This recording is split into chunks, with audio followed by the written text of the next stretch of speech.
He's one of the dopest engineers in the game. The head engineer exclusively for Prodigy of Mobb Deep. 10 Prodigy of Mobb Deep albums. The Hegelian Dialectic.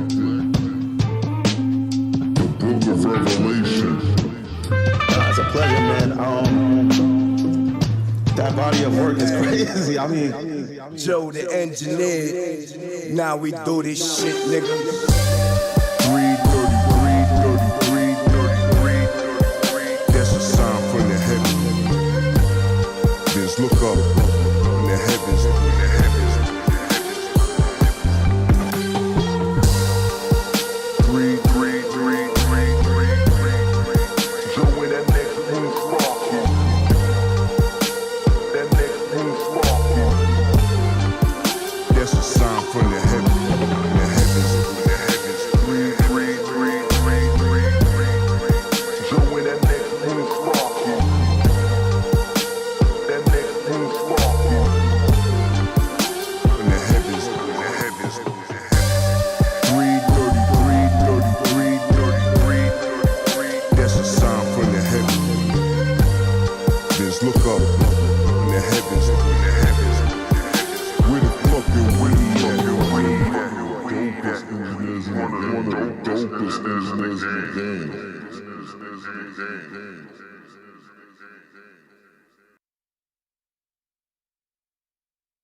What the fuck is up, y'all? There we go. Now I'm in it. Now I'm fucking in it. What up?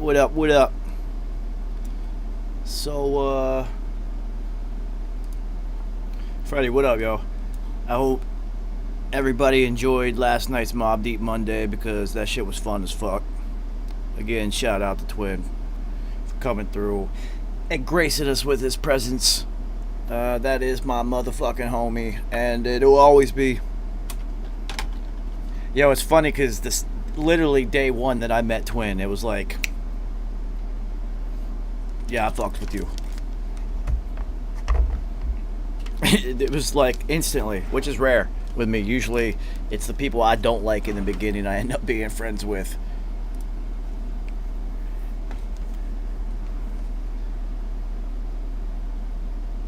What up?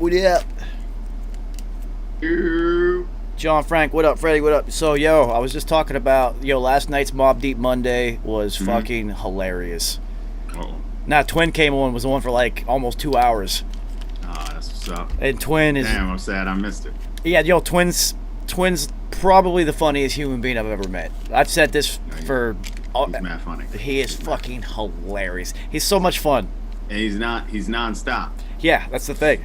I told him, I was like, yo, you are easily the most fun human being I have ever gone out with. Like, you go out with him, you're going to have fun. It doesn't matter. It's guaranteed.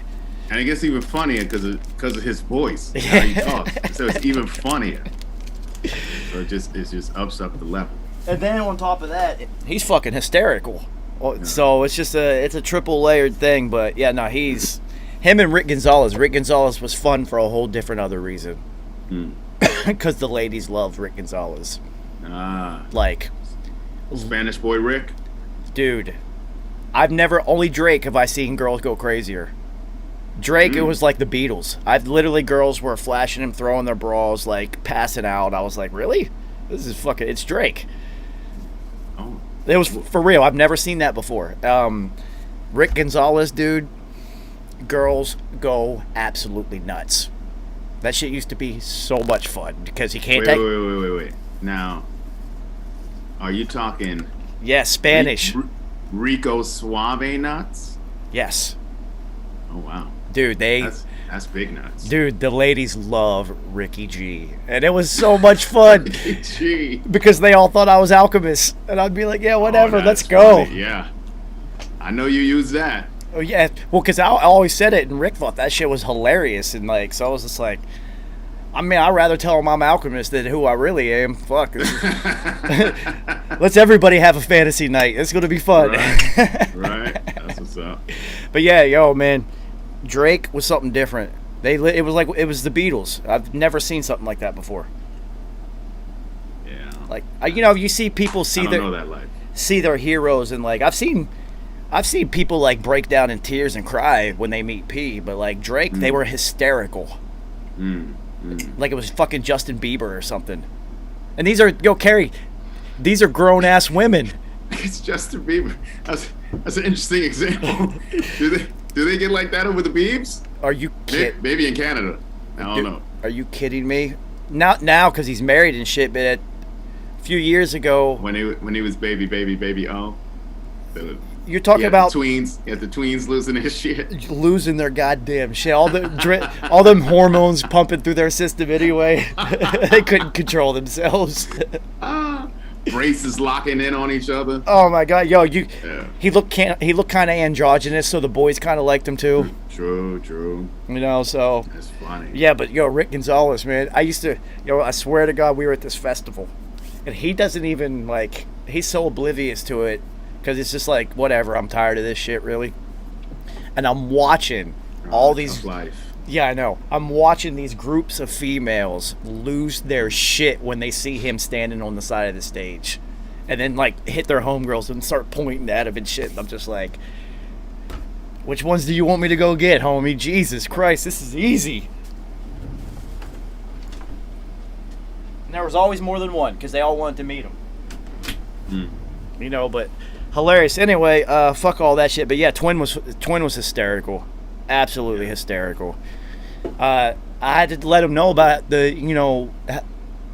how New York is handling weed right now. Like, he was just like, "Are you serious?" I was like, "Yo, Twin, you remember the guys with backpacks that would say gas to everyone who looked like they were from out of town? I got loud. It used to be sour. I said, they got tables now with displays and business cards and shit, and they're on every corner. And he was like, "There's no." I'm like, "You need to bring your infamous farms to New York and just do a pop-up." Because he's in Cali, right? Yeah. Yeah. Now we're going to do a pop-up. He's already doing one in Massachusetts, but we're going to... And then him and I have agreed to collaborate on a Queensbridge cookie. Okay. Yeah. He's just like, "Dude, I need to do something." I was like, "Let's call it the Queensbridge cookie. We'll figure it out." Yeah. So, So. yeah, it's going to be super fun. The other thing that I wanted to bring up before we talk about sports. It happened today. Oh yeah. Yeah, More than one? Cuomo resigned. He did? Yeah, see the look on your face?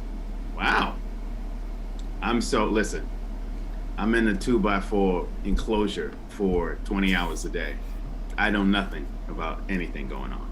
I mean, I just, I played golf today. It's Tuesday. I always play golf today. Yeah. That's why I thought it was golf related. And like right before I went, I saw a bunch of posts on social media. I'm like, is this real? Did this really happen? It really happened. Huh. So it's a female, Cynthia Hubble or Hubbard or something like that is going to be the interim governor until the midterm. So she got about a year. Okay. She's from Albany, clearly, so I don't know, it's interesting that it finally happened. Remember the last time this happened, and your voice was Spitz. your boy Eli Spitz got caught out there. I love it when there's somebody who prosecutes like prostitution rings and stuff like that, and then gets busted for prostitution. And that's always it. What was that fool's name? He was on Fox. He had his own show. It started with an M. I don't know. He was the one who talked shit about Ludacris and got Ludacris's Coca-Cola commercial taken off the air and all that. You know what I'm talking about. Yeah. He had Jenna Jameson on his show one time and was talking shit about her. But then when the camera stopped rolling, asked for one of her tapes. She gave it to him, and he was loving it. But then, of course, he denied it. But then all the shit came out about him anyway. And of course. So it's those guys. It's the same narrative over and over again. All right, so you want bad sports news? Bill O'Reilly. Bill O'Reilly, yeah, okay. You want bad sports news first? Of course. So Errol Spence Jr. hurt himself. He's had the Pacquiao fight's off. Yeah, I mean, I think that's a bit of fortunate news for Pacquiao. Yeah. Really? So he's fighting he's still fighting. Pacquiao's fighting some other guy I've never heard of. okay. Well, he's not Errol Spence Jr. That's who he's Sure not. the fuck So is. Nobody really wanted to see that anybody. Everybody wanted to see Spence and Crawford. people have been wanting to see. This Spence is like Crawford. this was the bridge fight for Spence, and then Crawford has to go beat somebody, and then Right. they would Because get there. Spence, it's been a long road to recovery after his accident. So yeah. Well, all right. So same thing's going to happen to him if he doesn't watch himself and take his time. That happened to my favorite fighter, Keith Thurman.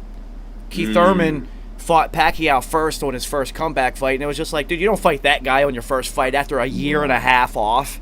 Yeah. True. Fight somebody else, warm up. And he took his first loss of his career, and I was just like, yo, Yeah. you don't even look the same right now. You're so timid and whatnot. He needed him a glass Joe. Well, it's like, you remember, so the Pacquiao-Mayweather fight, Pacquiao actually tore his rotator cuff in the week before the fight, but it was worth so much money and so much shit going on, they couldn't postpone it. So he's out there basically just going, and I'm watching that fight, and I'm going, why is he not throwing a million punches? He's the Filipino Tasmanian devil. He throws from every angle, and he's just not doing it. I'm like, there's something wrong. And then it came out later that it was too much money.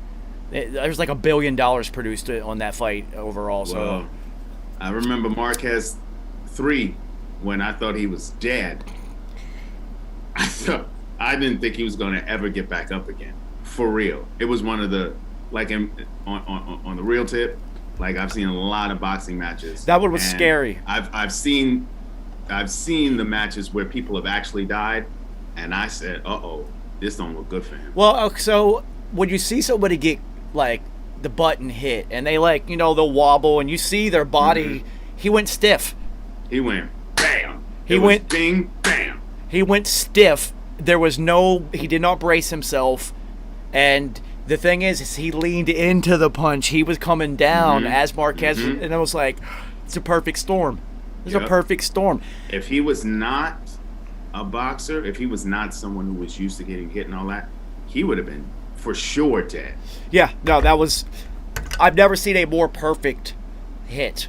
Yeah. Like, literally, it was exactly on target, and with both of them moving forward, it was so, being football heads that we are, Yeah. you know what that looked like. That looked like one of those hits where you think, that guy's, he's not getting up. He's not going to move ever again. His career, right? What was his name? So Chase Utley. Bird. Remember the Jets player? Oh yeah. There was Bird. There was Dennis Bird. Dennis Bird. There was Chase Utley from the Lions. I was watching that. It was a Monday night game.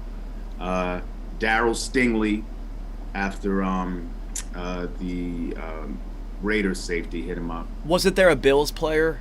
Wasn't that one of the more recent ones? Well, that was.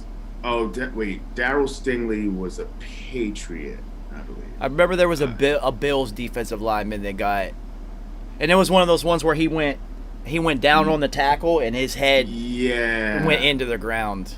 He actually made the play and just didn't get up. Yeah, and that one didn't look that bad because everyone was just like, right, like what? Yeah, what happened? what happened? Yeah. Right. It was the same thing as the Sterling Sharp injury.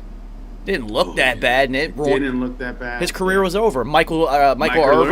Michael Irvin. You remember Michael Irvin had the little connection button so he wouldn't look down, and he still tried, but that neck injury, man. It was just that the old veteran stadium in Philly, which was notorious for tearing people's knees up. So I was just talking to somebody about what it's like to play on the old AstroTurf, because they were talking about at the park they're at. There's like, there's all these little rubber bullets, like little rubber balls. I'm like, yeah, before those, people tore ligaments like clockwork. Your foot because just those are that new turf, the field turf, has all the cut up tires and all that. But they're saying the field turf may not be that great because there's been an increase in cancers that have come up from a lot of athletes who consistently play on that field turf. It's a lot of chemicals.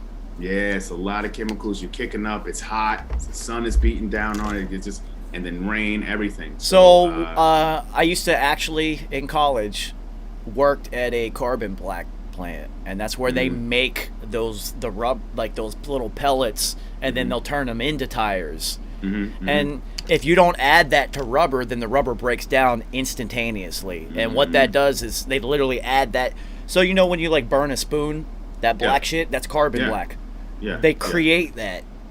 All right. So Gotcha. when you're working around that shit, you're in like hazmat suits and respirators. Sure. Yeah. So Hazardous material. and Sure. now it's just sitting on the field baking, and the That's chemicals it. breaking down Just and being cooking. released. Right.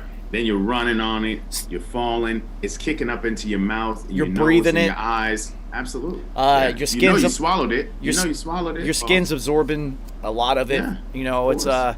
I could see that. You have open wounds because those. You know how it was on the old turf. I mean, I left a lot of DNA on some old turf. I still actually have a scar on the top of my hand. Dude, I'm 41.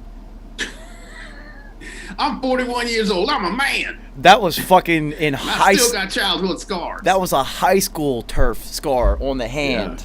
Yeah. And I can still see it. Like those Yeah. turf burns were serious. Yo, taking a shower after that was the worst. The worst. Yeah, but you know what? Watching The Greatest Show on Turf was awful fun Oh yeah. because they were built for that surface. Sure. See, you know, they understood it. Catch the ball, fall down. Don't take a tackle. Don't pivot. Don't do anything. Let's just keep moving down the field. And they all got numbers. All of them. Loved it. All of them. So, I mean, it's only a matter of time before Torrey Holt gets in. Only a matter of time. one of my all-time favorite NFL receivers.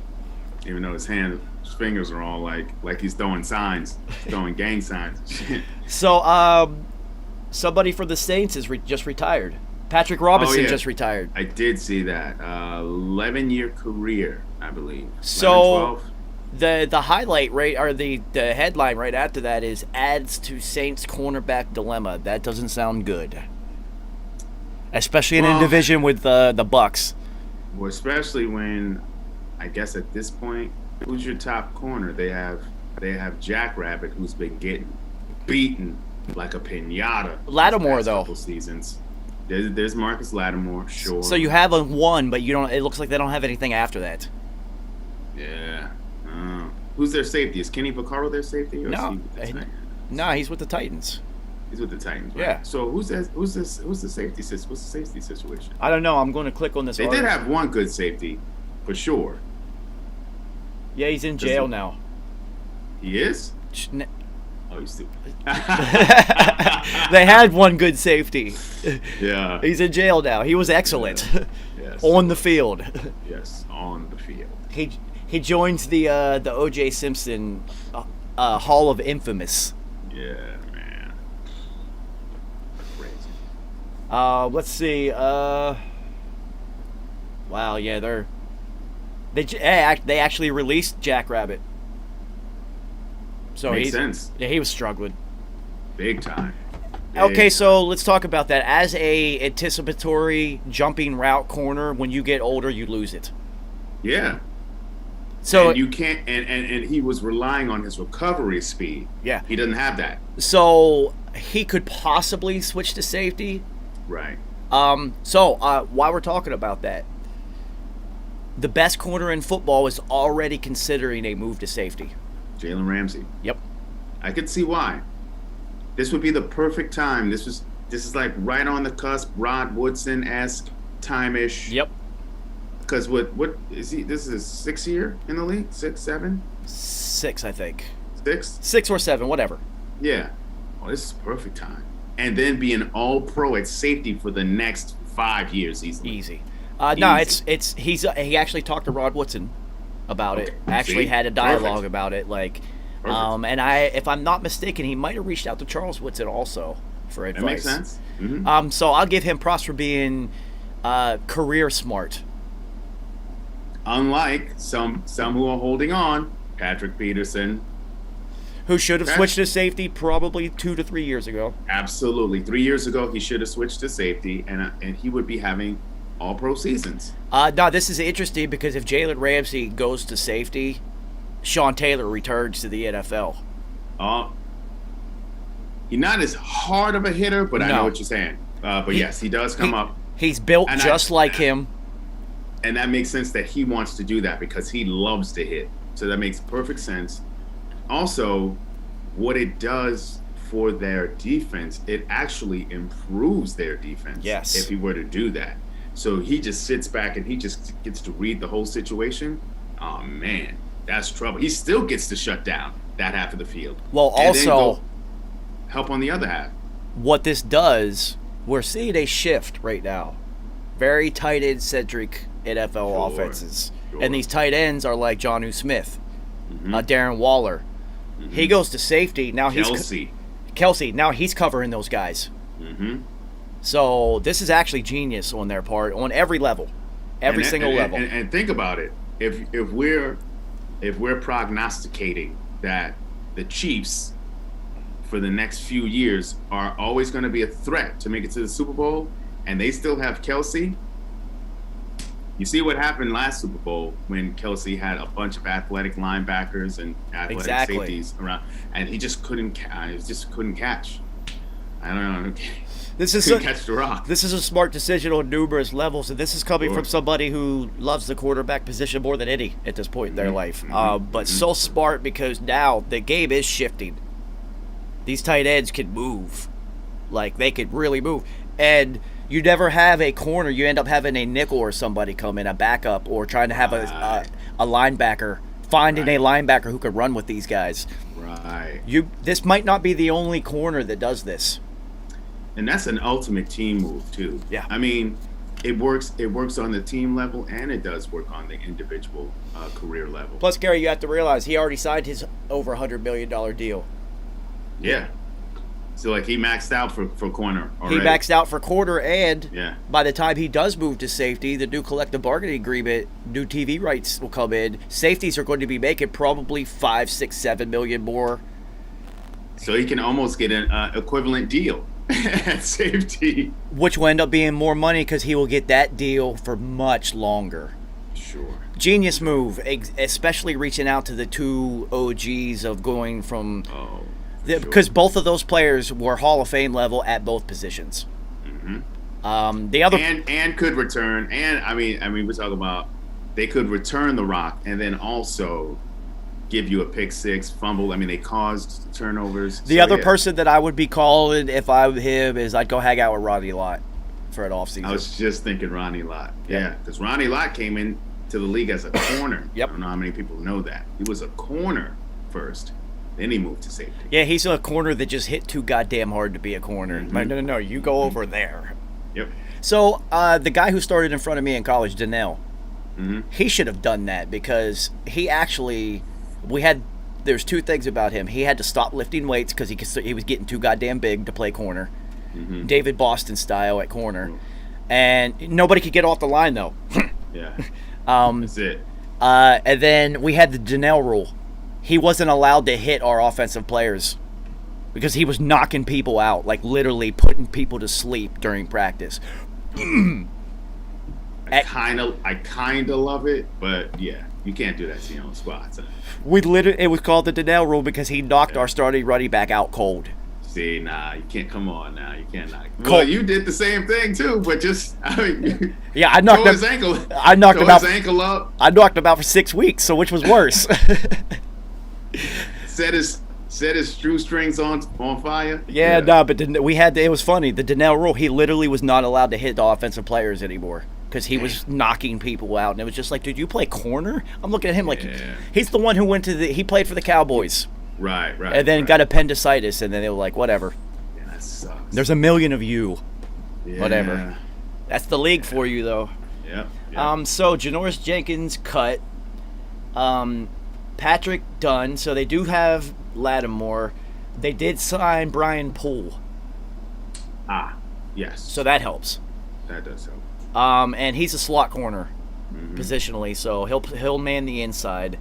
And they got Prince Amuka Mora. Mook. They got Mook. That guy. He's a little long in the tooth right now. They're going to have to look for veteran help. Yeah, he's a little long in the tooth. Yeah. I don't know how much he's gonna give you. There he is. Oh, what happened? You trimmed. You must have got hot. You trimmed it down some. You must have got hot. Nah. Just changing up the look. That's about it. Okay. What business meeting you just had? Yeah, right. You know what I'm saying? Well, I tuned in right at 8. I ain't see you yet, so I just checked back in. Okay. You know, it's Tuesday. I was on the golf course, so. Yeah, I figured that. Yeah, I got rained out though. Only made it through 16, and then you could see the thunderstorm literally coming above. It was really creepy. You could see it. It was like a movie. There's a big line. I love it. Moved. I gotta be honest though, I love it when it does that, because Yeah. then everybody in my hood shuts the hell up, and I can actually get some damn work done. I know that's right. We So- had that storm this morning. It's shit about 8, 9 o'clock this morning. We had that storm. So Roger Harper, we were just talking about the Saints. Their starting corner just retired. Oh, really? Yeah, Patrick Robinson just said, "I'm done." Wow. I mean, how many years he got in the league? 11. Oh, okay. Yeah, he good. Yeah, he's good. So also, we just found out that they cut Janoris Jenkins, so they're kind of thin in the secondary coming into this season. So if there's any veteran corners that are floating around out there, they're probably going to get a call from Sean Payton, which I would be hunting immediately. Like, they need some help. Sure. So what else were we talking about? Tony Esposito just died. Legendary career Hall of Famer goalie Esposito. Oh yeah, sorry. So what? 78. Yeah, the exact Blackhawks? 78. Wow. Let's see the other big thing. Errol Spence Jr. got hurt, Roger Harper, so he's out for the Pacquiao fight. Wow. Yeah, I'm disappointed in that one. Yeah, that was a big ticket right there. Yeah, a little bit disappointed, but like me and Kerry said, now Spence can just focus on after Crawford beats whoever they throw against him. Now we can get the fight that we're kind of waiting for. But let me ask you something: will Errol Spence Jr. want his first fight back from whatever injury this is to beat Crawford? I don't think so. That's not a smart. No, that's not a smart decision. Because it's a retina. So no. No. See, I didn't know what the injury was. That means somebody got him. Somebody got him sparring. You don't. No. You don't play that. Talk to Sugar Ray. Talk to Sugar Ray Leonard. He'll tell you. I'm wondering who his sparring partner is because they tagged him. They got him. Yeah, they did. They caught him. Yeah, that kind of sucks. So the other thing that happened big in sports, and I know we never talk about soccer because soccer's terrible, is Messi is now no longer playing with Barcelona. He has been playing with Barcelona since he was 13. Wow. He was signed to them. That's crazy. Wow. So his entire life has been with that club. He just signed with PSG. It's a 2-year deal. It's probably like $300 million, to be honest with you. Damn. So the reason he That left. soccer money's ridiculous. Yes, it is. So here's the reason he had to leave Barcelona. They are actually losing money as a league, the whole league, and he costs so much that the entire league, each team has to pay for him. Barcelona can't afford it himself, but that league wants him there. So they agreed as a league to all make payments. So they're paying him to beat them all the time, which is hysterical. And he's so expensive they couldn't afford it. So he signed with PSG, but that also in that league, all the other teams are paying for him to be there. That's crazy. So they can bring in those tickets. Yep. Ticket sales. He'll totally get. They're all going to make their money. It's Messi. Let me say, I mean, soccer fan, that's a whole different breed. That's a whole different breed. I went to a match in Brazil one time. I was close to not making it out. I mean, I was gonna make it out, but it was close to a riot. They were not playing, and this was just some local teams. Nah, they take that shit super serious. But I mean, the GOAT, the term the GOAT, especially in a sport we were really talking about, but he is. That's like the guy. He's like the best ever. Well, it's like him and Ronaldo, right? Yeah. But then also, well, I mean, I gotta also shout out Pele, because Pele's who inspired all these motor scooters. And Maradona, was it Maidana?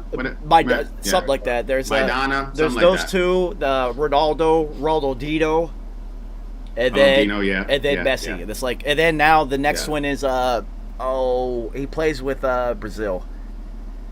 What's that kid's name? Coochie? Neymar. Neymar? Oh, yeah, Yeah. Neymar. Neymar's at PSG. Yeah, with, he's also at PSG, but for the for the Olympics, it's for Brazil. Right. But yeah, he's the next guy that's going to make like $200 million a year. But here's the other thing, Kerry. That's just for that team. That guy plays on like 11 clubs. Just kicking it. Yeah. Literally. What do you do? What do you do? Just kick it. But shout out to him. He's been with the same. Shit ton of money. He's been with the same girl his entire life. I mean, would you leave? I mean, he's the most popular kid in the neighborhood. And ain't got no money. Where you going? Where you going? Wherever he's going. Yeah, exactly. Stop playing. But no, shout out to him though, because he's just like, no, I play soccer. I'm here to play soccer. That's it. I don't care about nothing of that other shit. This is what I do. The other thing that I wanted to talk about before we get into like football and whatnot. So, you know, Kanye is living in the Mercedes-Benz Stadium right now. Yeah. Kerry, What? yeah, he's Working on an album or some shit. so he had his Dawn to Release party there, but the album wasn't done. So he booked a residency at the Mercedes-Benz Stadium. Now they were charging him something like $15,000 a day. Right? So he was sleeping like the Olympic athletes in like a twin bed, like with just a sheet and his laptop, and like they had him like build a studio in one of the rooms or something. So here's the funny thing: they had soccer games there, and like Kanye was just like walking around during the soccer game. The Atlanta. Only had the stocking. Yeah. On his. So okay. So he's paying $15 million. 50,000 a day. 50 to sleep on a cot. Yeah. So here's the why I brought it up. He's ended that. Yo, Roger, he's trying to book another stadium. Wow. This guy is nuts. He's really nuts. Wasn't he just crying broke a couple years ago? Yeah, but he's also a billionaire now. Yeah, she tried to keep up with the Jones with your boy that took the girl up there, had a date with that girl. Then he went up there after that. The rapper Drake. singer Drake, yeah. He's been using it to take dates and shit. So Yeah, Drake has been booking Dodger Stadium for dates. yeah. And so Kanye West is trying to Certified lover boy, Carrie. He has a heart in his a line in his head. He's a certified lover. He's a lover boy, man. Which head though? Which head? Probably both of them. Oh boy. Oh boy. Drake is somebody I can 100% see having a Prince Albert. 100%. Yeah, I don't. I just don't know that life. And yeah. The only reason I even know about that is one of the linebackers in college had that, and at every single party, every girl wanted to see it. That was his thing. It worked for him. It worked. As soon as girls found out that he had his dick pierced, they're all like, "Can I see it?" Like everybody, I was just like, "I guess it worked." Shit, I'm not doing it, but I guess it worked for him. I guess. I think there are a lot less painful ways to go about that. There is, but I will tell you, he didn't have to try. They just it was like a line of girls that just wanted to see his shit. Yeah, I mean, that's also true. Like, why? Like, if you're already getting undergarments thrown at you at concerts, what else is there to add? Like, what else are you doing? Yo, Roger Harper was hilarious because, once one girl at a party had seen that there's a guy with his dick pierced and he will show you. Everybody. Yeah. Dude, it just spread. Wow. It was incredible. Good for him.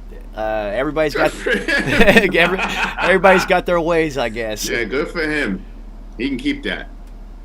I mean, I did date a girl who had her clit pierced.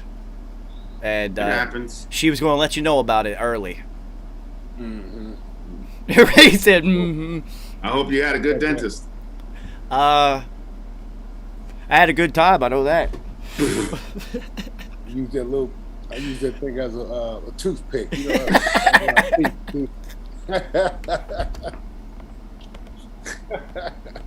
You couldn't have braces, so the shit might get caught. Oh, man. Yeah, I definitely had a good time, man. Cause listen, man, if a girl has that, she's with it. Yep, She's with it. I guess so. Carrie, Oh, goodness. Carrie, you knew her. Oh, no. Oh yeah. Oh, no. It was a All good. right. Say no more. I'm not even shocked. Say no more. Yep. Makes sense, it doesn't figures. it? Yeah. 100%, homie. All right. So Dennis Schroeder absolutely played himself. Absolutely played himself. So Roger Harper, this guy turned down an $84 million extension with the Lakers.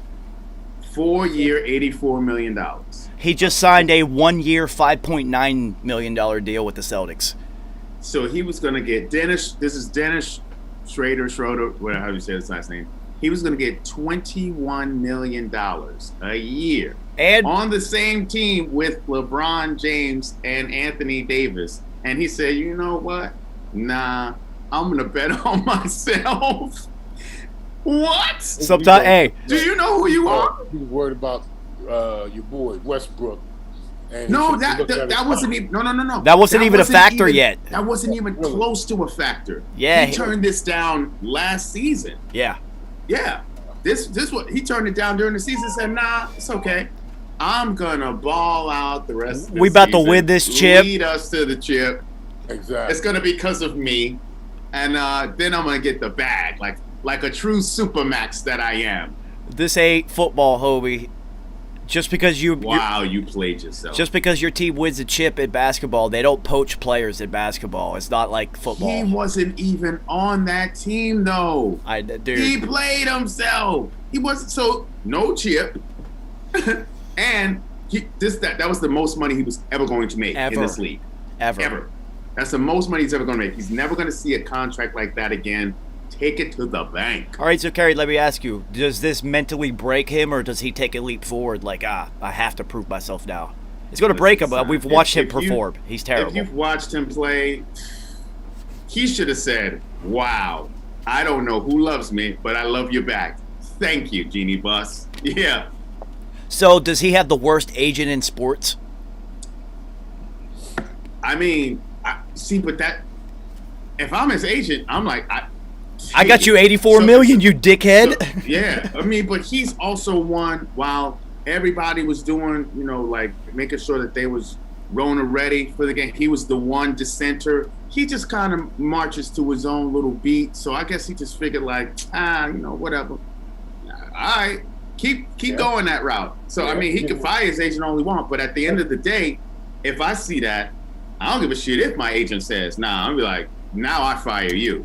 Hell yeah, give me that. So I'll figure out the rest. This is the Joe Flacco deal. He bet on himself, but Joe Flacco actually won because after that he was terrible. Yep, exactly. Schroeder bet on himself and lost huge.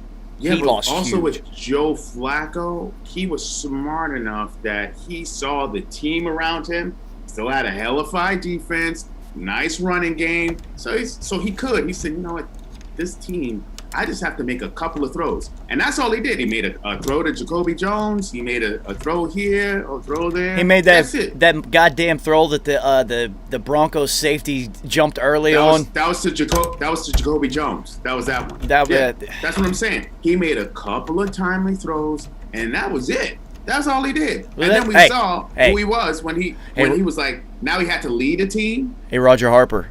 Yeah. I know another quarterback that just made a couple timely throws. All right. But nobody is saying you can't tell the history of the NFL without Joe Flacco. I know. You can still manage to tell the story. No, I know, but I know another quarterback that. Who are you talking about? Eli, man. Eli, a couple of throws, and it was just like, oh wow. Well, I tell you this. Joe Flacco ain't going to the Hall. No. Eli is. So Hall of Fame talk before we talk about whatever we're going to talk about. Did you watch any of the induction speeches? Because they were very short. Yeah. That's why I watched. Yeah, I was able to catch a couple. Peyton Manning was Peyton Manning. Of course, he knocked it out of the park, like nailed it. Prepared, had jokes. Was sincere. His jokes, almost tears. His jokes were hilarious. Yeah. He's fun. He's that Ray Lewis joke was hilarious. Yeah. He's fun. The Tom Brady joke was hilarious. He was right. He was right, but that shows you exactly how close him and Tom actually are. Yeah. Sure. He had 6 minutes, and he made sure he mentioned Tom. Oh, absolutely. You know, I mean, Tom was there for as him. much for Peyton as he was for the other cats. I mean, he was. I feel like he was there more for Peyton. No, he actually he went there just for Peyton. See? Yeah, and it just so happened that Woodson and Hutchinson and like all the other Wolverines were going in. Yeah, true, but the main reason was like, no, right, was Peyton. It's Peyton. I got to go. That's my guy. Yeah, that's my guy. Yeah. I think it's fascinating that the two of them hung out in the off seasons for years and no one ever found out. No one knew. I love that. That's incredible. That's incredible. It made me feel when I heard you talking about Tom, you know, it just made me feel a certain way. Like, damn, that's respect, you know. Mm-hmm. Yeah, 100%. Because I literally thought, I was like, you have 6 minutes. He literally said, when I retired, all the letters that I wrote, the phone calls that I made, I've already thanked everybody who I would thank during this. But he did take the time to mention Tom. Mm-hmm. Mm-hmm. And Ray Lewis. Ultimate respect for Ray too. Yeah, that was impressive. Yeah. His speech was incredible. He practiced that 6 minutes, man. He was. Oh, of course. Oh yeah, he was banging it out. So what they were talking about immediately after that speech, given the things that he said about how he's not done with football, the responsibility is for the future and to grow the next generation. They were already saying, well, that's the next commissioner, Commissioner Peyton. Interesting. How awesome would he be at that job if he wanted to do it? Because everyone loves Peyton. I could see that. Yeah. He's that guy. Yeah, he's that guy. Interesting. They were calling him like the marshal or the general. They had some nickname. The general. The general, yeah, something like that. That's why he named his son Marshall. Yeah, I know. who is a little clone of him. Well, you know so he said he's been coaching his little league team for 2 seasons, right? So on the Pat McAfee show, they showed video. That little league team's got armbands with the shit that flips up with other plays. I love it. They're running no huddles and shit, dude. They're 8 years old. Love it. So Cooper Manning's kid Arch is gonna be like the next QB. So Peyton's already getting Marshall ready to take Arch's spot, and Eli's in the corner like, don't worry, I got you. Eli's looking at his wife like, we got work to do.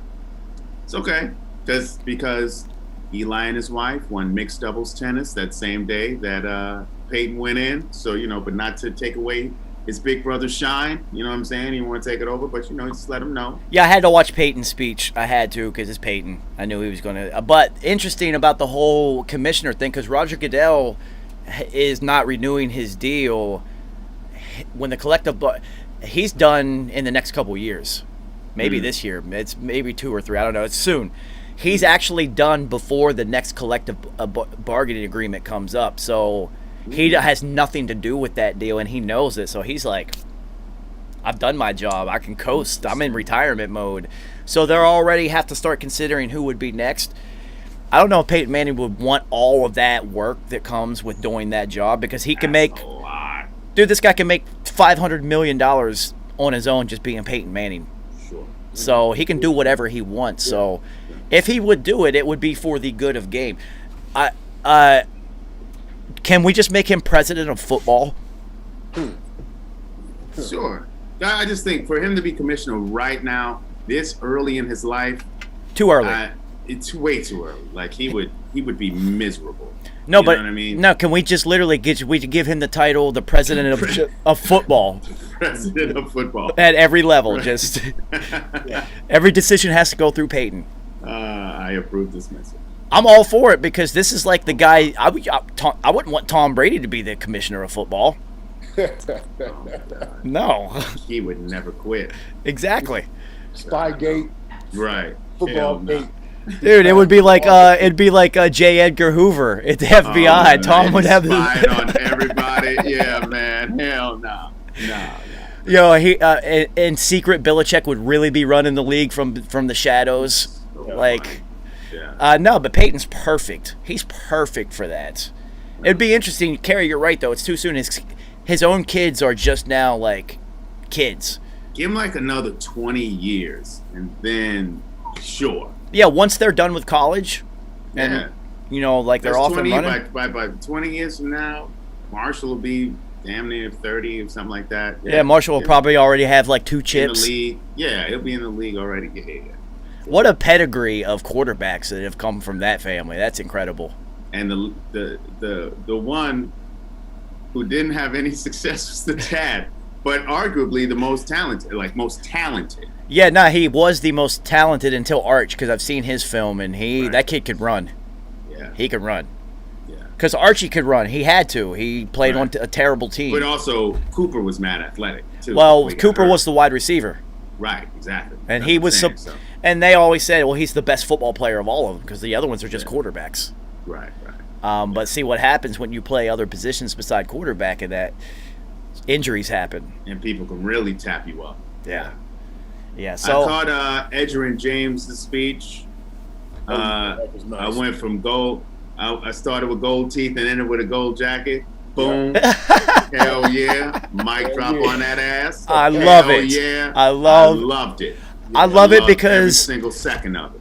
The things that you learn about players when they retire, right? Like the whole Peyton Manning and Tom Brady hanging out thing. So Edgerrin James used to go to the club with his teammates, drink nothing but cranberry juice, drive them all home, and then go to the stadium and go work out. See? 3 o'clock in the morning. And Peyton said that Edgerrin James was one of his most favorite teammates that he's ever had. Jim Irsay ever played with. Jim Irsay said, "You ain't lying about that, brother." Literally, 3 o'clock in the morning, Edgerrin's there working out, and then he'd go home and get ready for practice and whatnot and come back.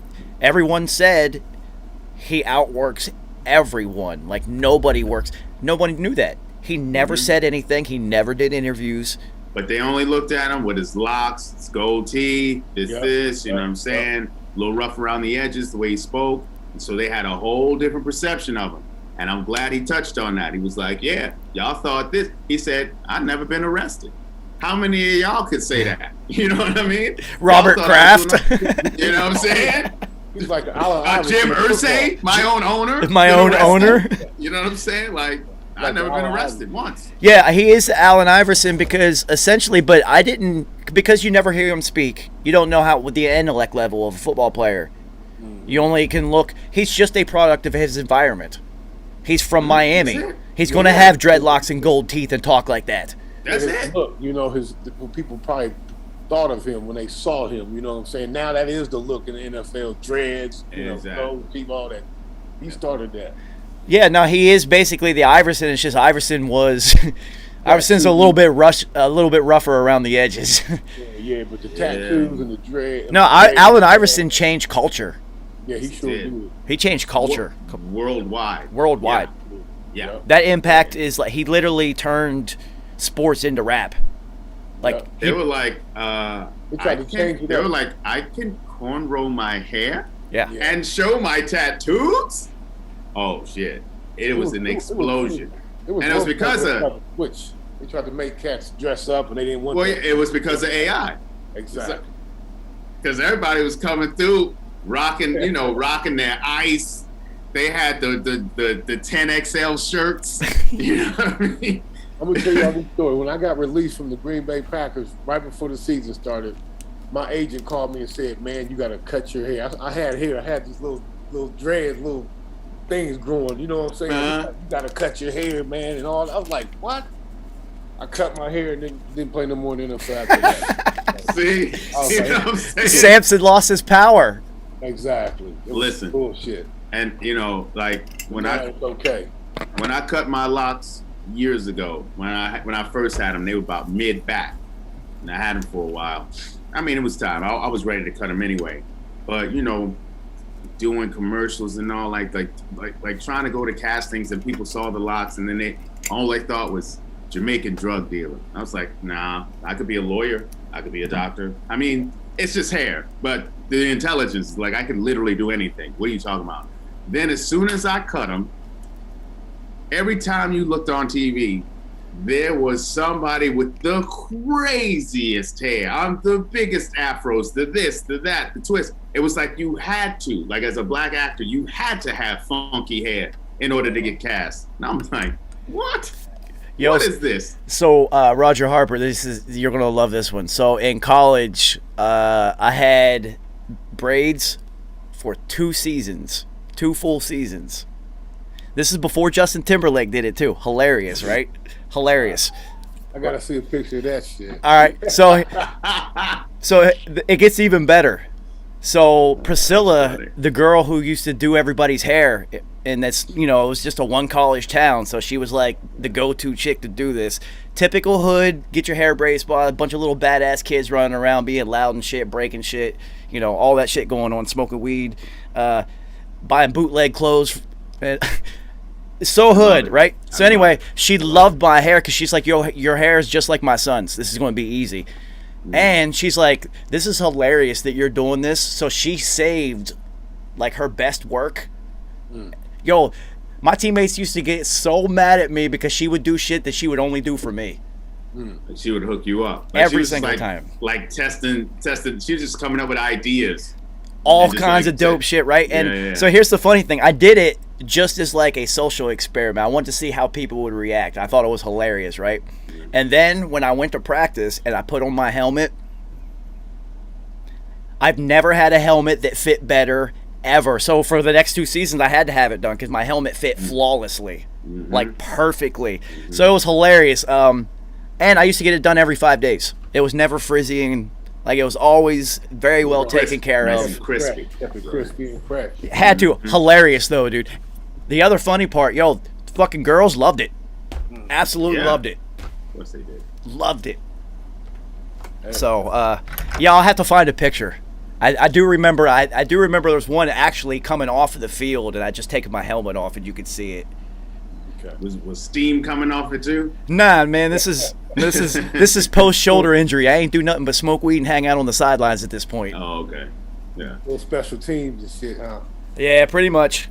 When you're a freshman, special teams is exciting and shit, but by the time you're like a junior and whatnot, you're like, God damn it, this is it.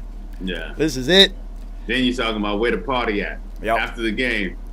I mean, I was a starting punt returner. I mean, that's always fun. That's like important. The rest of the special teams, like being the gunner and shit like this, it's like, I'm just fast. Okay, whatever. Yeah. But, I did. You could have turned yourself into Matthew Slater, my friend. Nah, bruh. The motherfuckers is too big. They're too big. Yeah.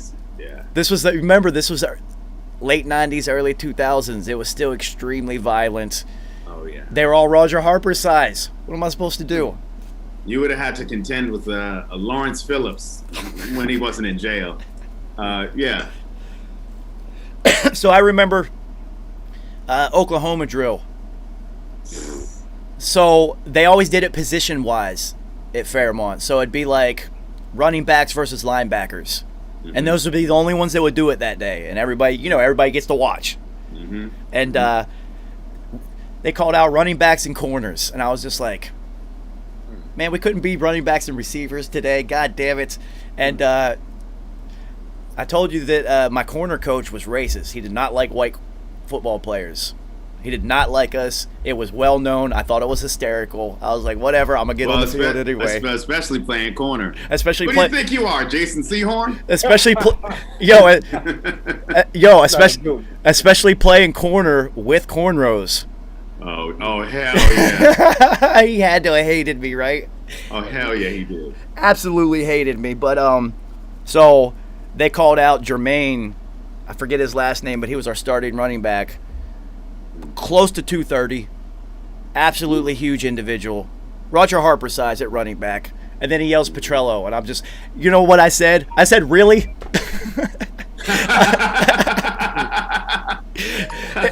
It was a natural reaction. He said it. I went, really? Why? Like, Why? What is the point of this?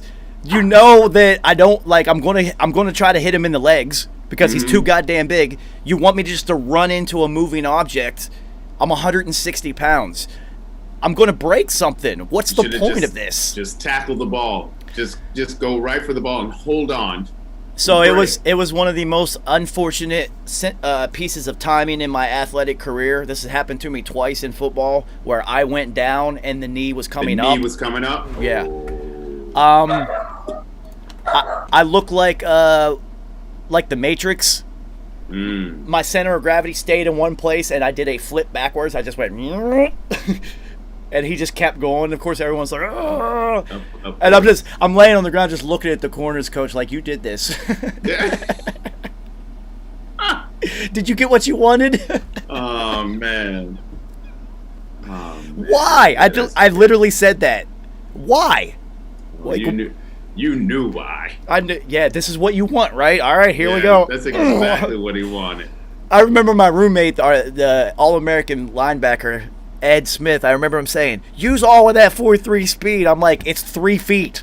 It's three steps. I mean, you can't build that. All right, so our Oklahoma drill wasn't the old school where you lay down. It was quarterback, running back, one defender, and a center, and then they have 2 pylons, and they just pick a hole, and you just meet in the hole. That's we did that too. They just call it nutcrackers. Yeah, you're basically 5 yards apart. They say go, and you just run into each other. There's nothing you can't avoid it.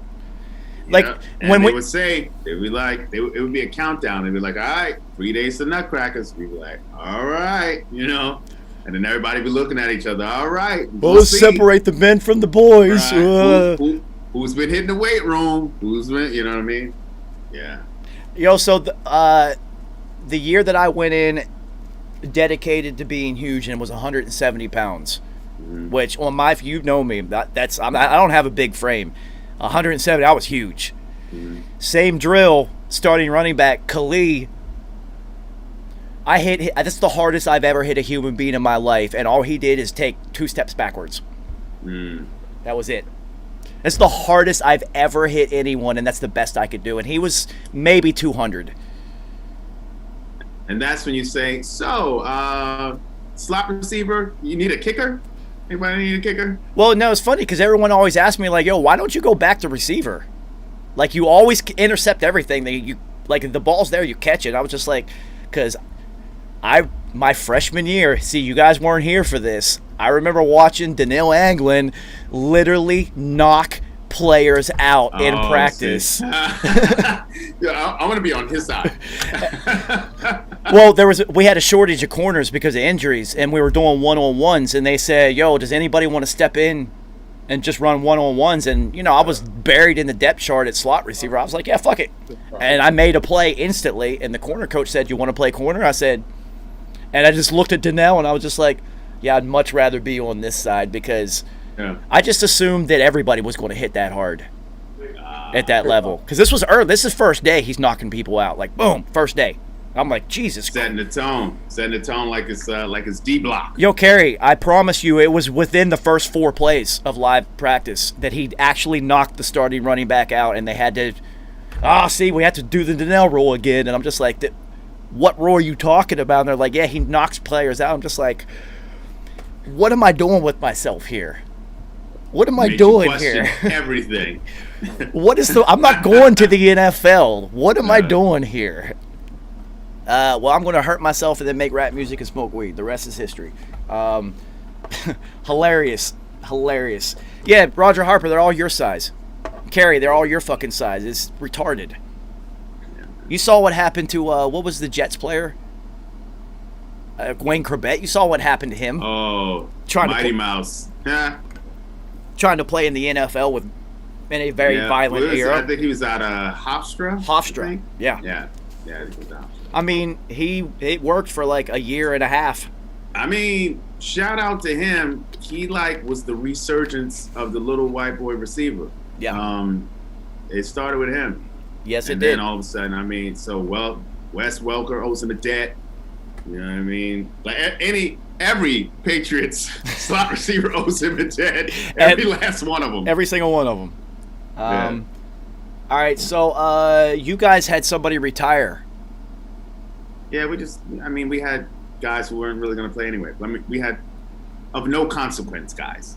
No consequence. That center we got from Dallas, gone. Okay, it's fine. Yeah. I mean, it's fine.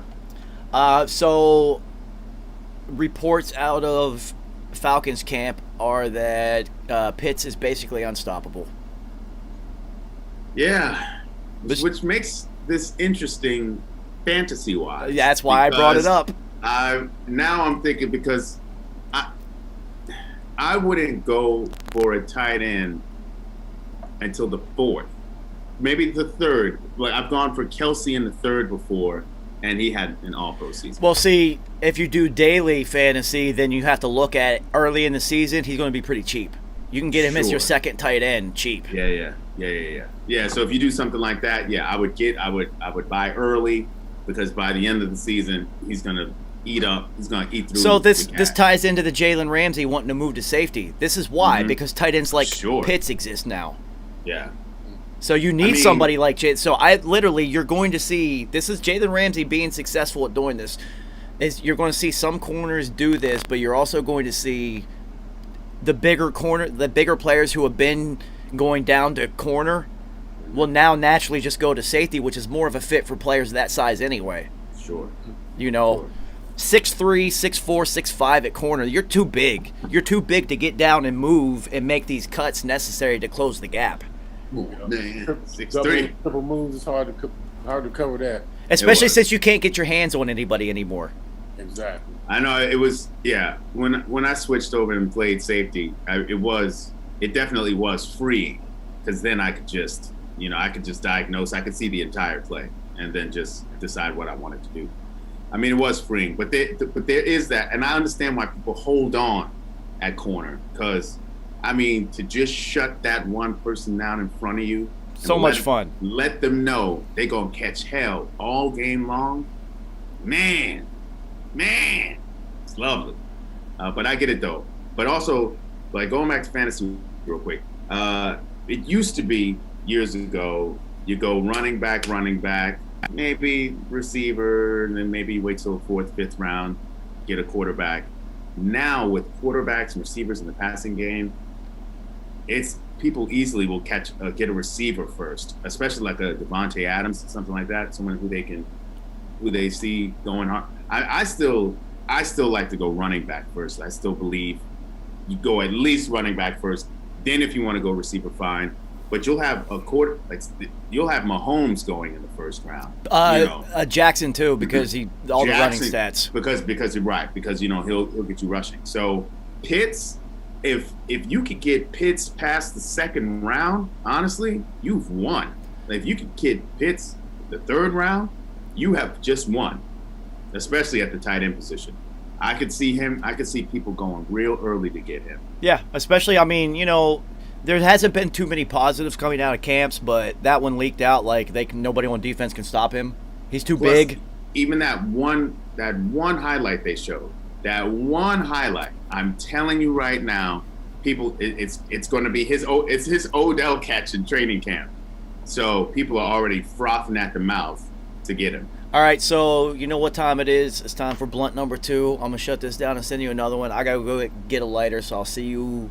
I'm guessing Kerry will get here first because he always does by a split second. All right, let's start segment number 2. And I believe we could probably talk about the Olympics because we have been doing it. I've been having fun. I didn't watch the Olympics. I just watched. This is the beauty of YouTube. You just watch everybody who won. Let me see if I put Roger's name first. If he'll pop in first. It might actually work. H2O, what up, John Frank? Freddie?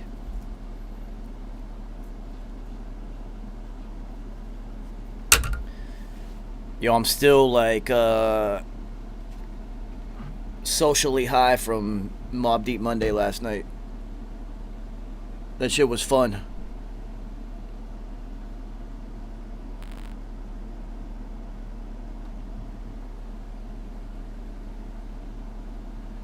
Lebanon.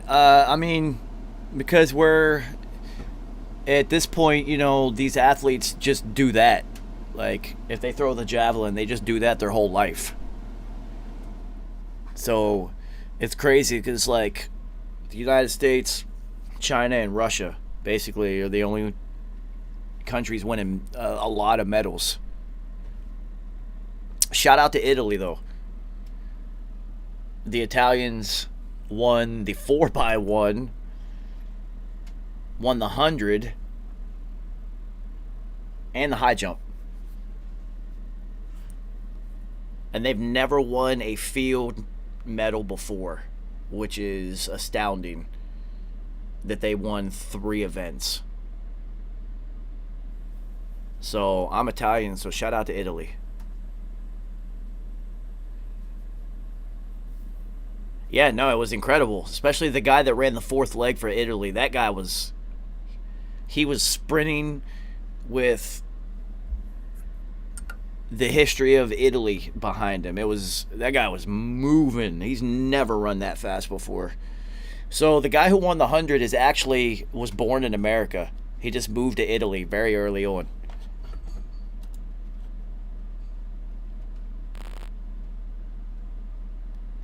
Oh, nice. I'm actually Sicilian. Nice. I tried putting Roger Harper's name first in the list to see if it would go faster, but you still beat him. So, since it's you, we can talk about the Olympics because the Olympics are over.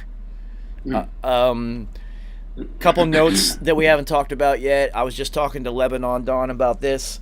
Shout out to motherfucking Italy. Won the 4x1, right? Won the 100, the 4x1, and the high jump.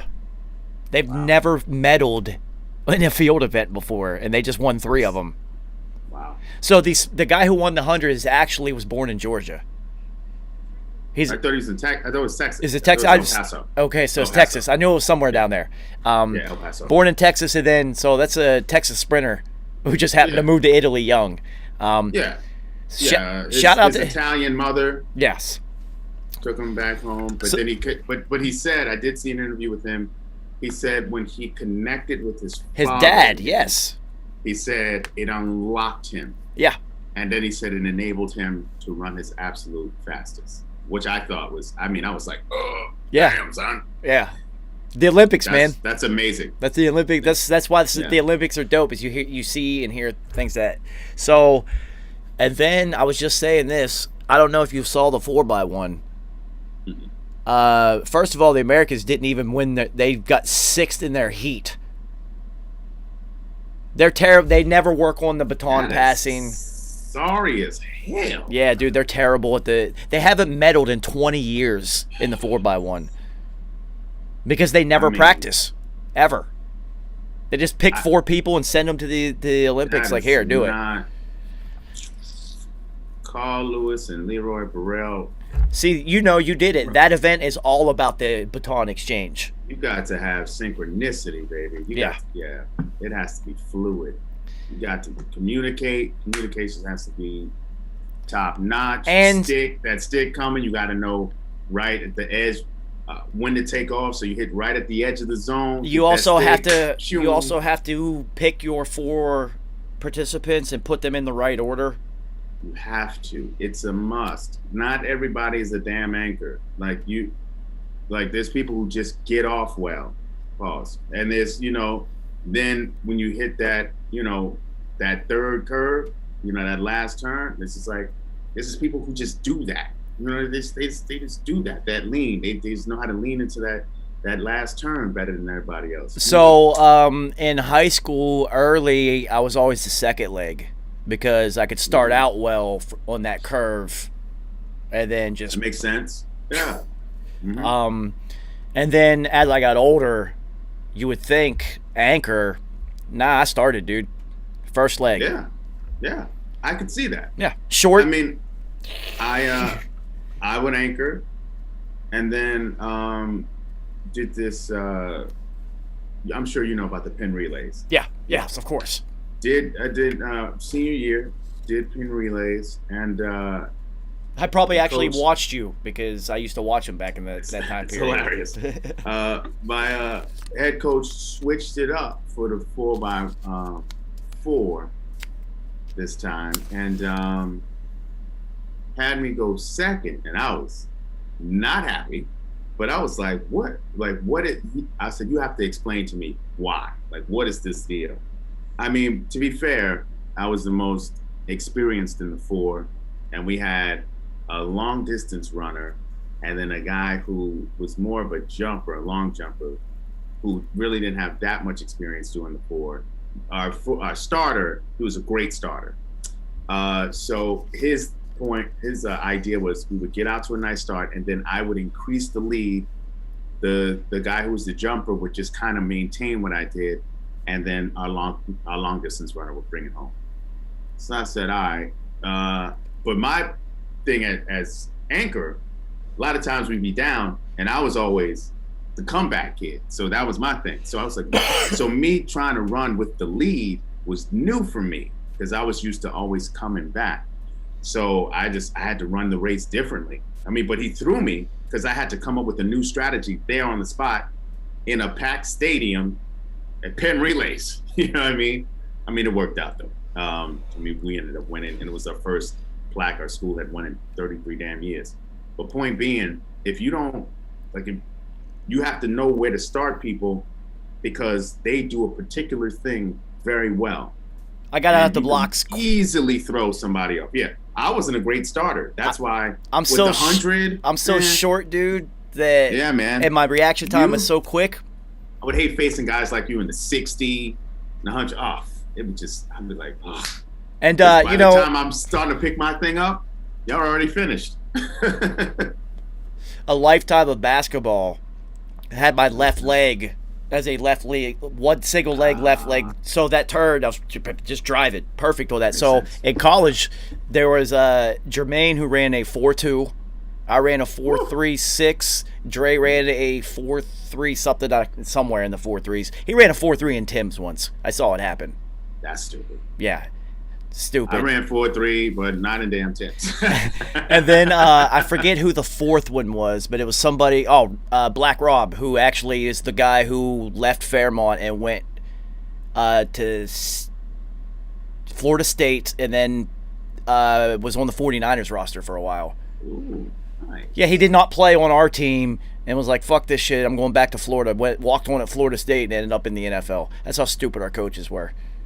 So anyway, we were actually considering forming a track club and just running the 4x1, and it wasn't my idea. They were just like, "Yo, we want you to run the first leg." I was like, makes sense. This would be hilarious because you guys are all gigantically tall, just built just like you, and then I would be there, just standing there like, "What's up, yo?"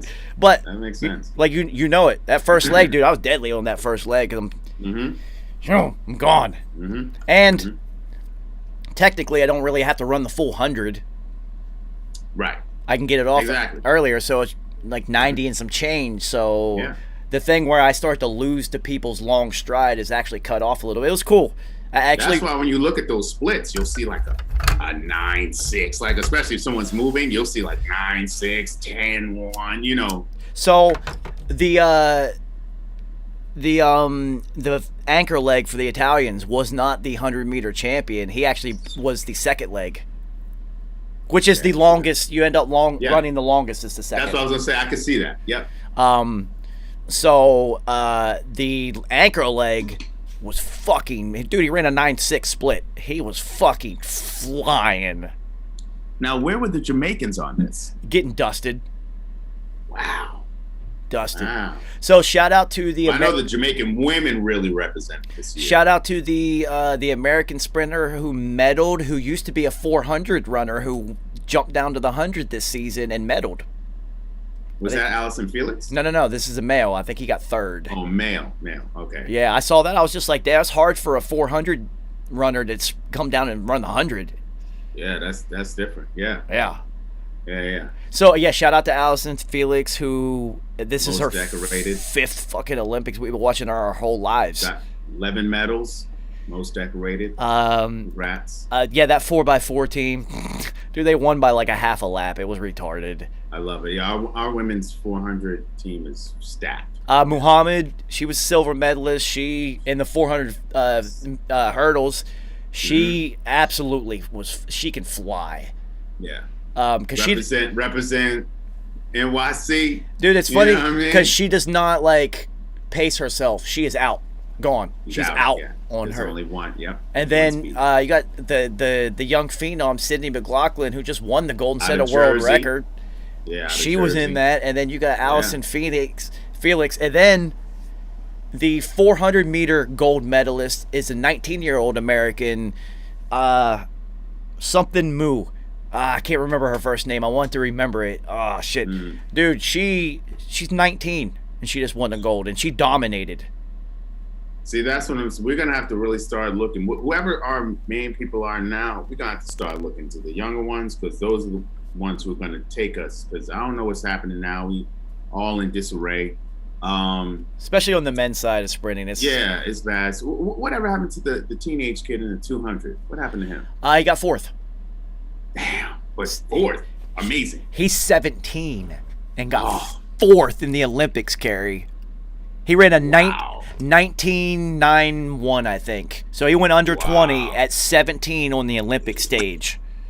So that's the future. That's the future of men's track. That kid is special. Wow. He got fourth in the world. Fourth in the world at 17 years old. Wow.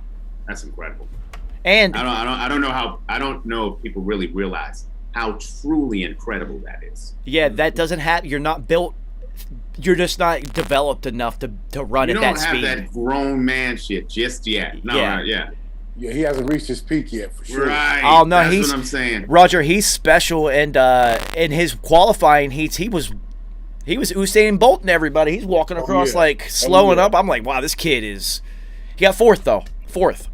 That's awesome. And wow, he was on the lean too. He was only at half a head behind it was close. Yeah, wow. That's incredible. Yeah, I knew you were going to ask about that kid because he's 17. He's got 2-3 Olympics in him left. Easily. He'll be 21 actually 20 because it's in 3 years.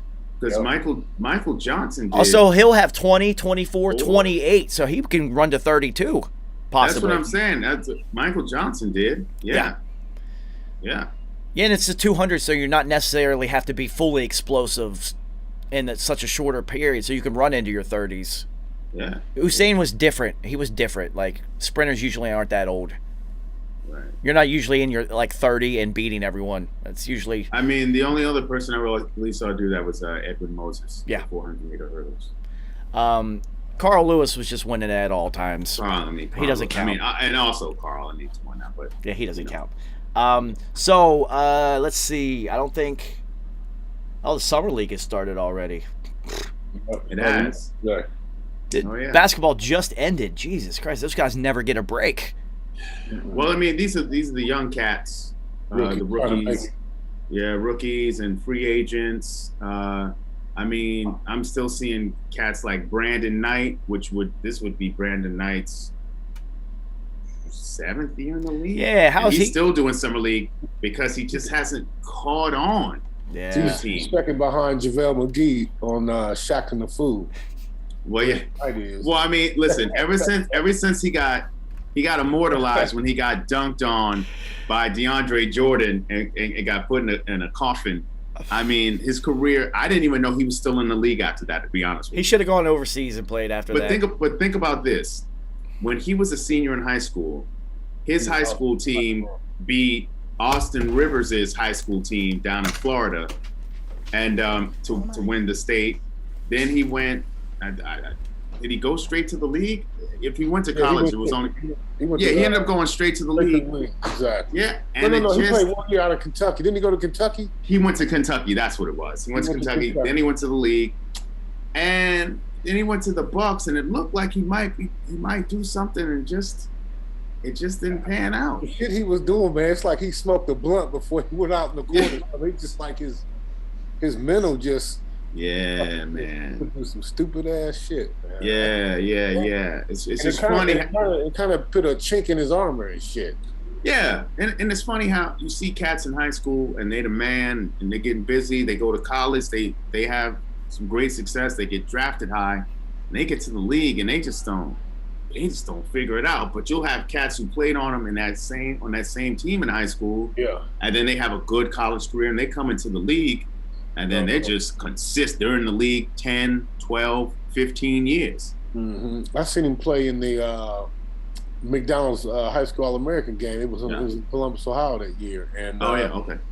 I forgot it was a co-MVP between him and another cat that's in the league. I forgot who it is. Damn. Okay.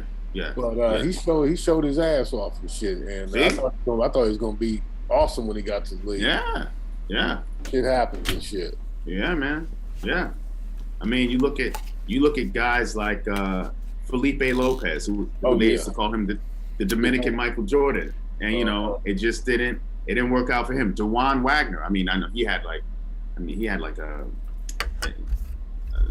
not a disease. He had something. He had an ailment. Yes. Health reasons took him out.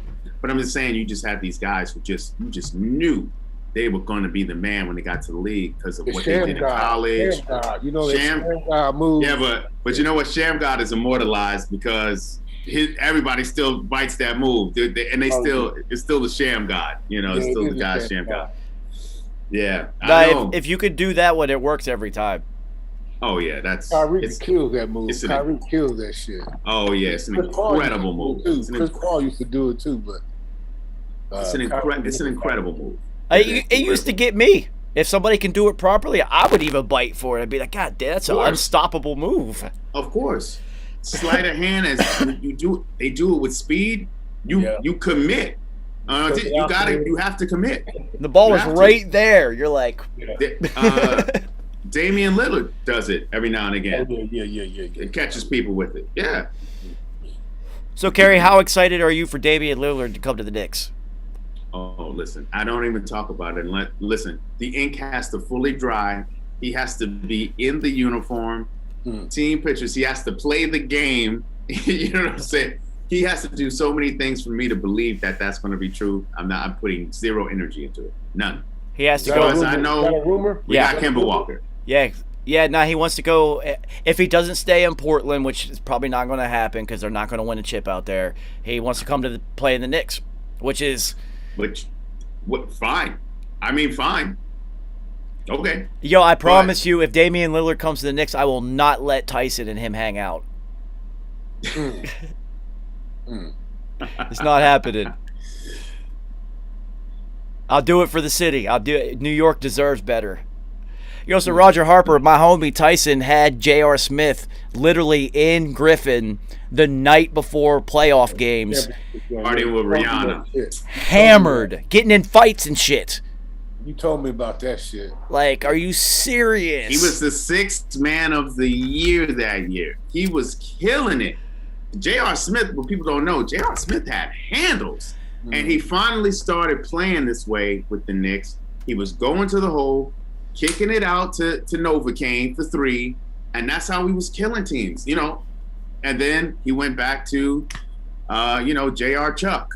And then he was just chucking from everywhere. And J.R. Smith, he'll give you 7 threes, but then he'll go 0-14 the next game. J.R. Smith was one of those players who would also dunk all over everyone, and you'd be like, I forgot he could do that. Oh, yeah, absolutely. He had skills. Another cat who went straight from high school to the... Everybody remembers that one dunk underneath in Madison Square. He windmilled it. Oh, that was stupid. He had explosive hops. Yeah, that was a 2-footer, too. There's another player that was just like him that had hops. It'll come in, but J.R. Smith, stupid hops, and he was a microwave. He would heat up very quickly. He could. I mean, that was so frustrating about him. Yeah, he was, you know what I mean? Yeah, you let him get one. But then he'll do the shit he did with the Cavs. Yeah, like LeBron cussed him out. Well, you could tell he was high as shit. You could see it in his eyes. I know. Listen, I smoke weed all day long. I know what that looks like. You can't. He looked like he didn't know where he was. Straight up. And the funnier part was when they got to the bench, and LeBron couldn't even look at him.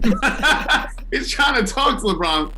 Yeah, I can't even talk to you right now. Yo, Roger, I guarantee you, he thought they was going to win that game, and he had an edible on the sideline that he had stashed, and that shit kicked in literally while the ball was in the air for that free throw. It kicked in, and he just. But also though,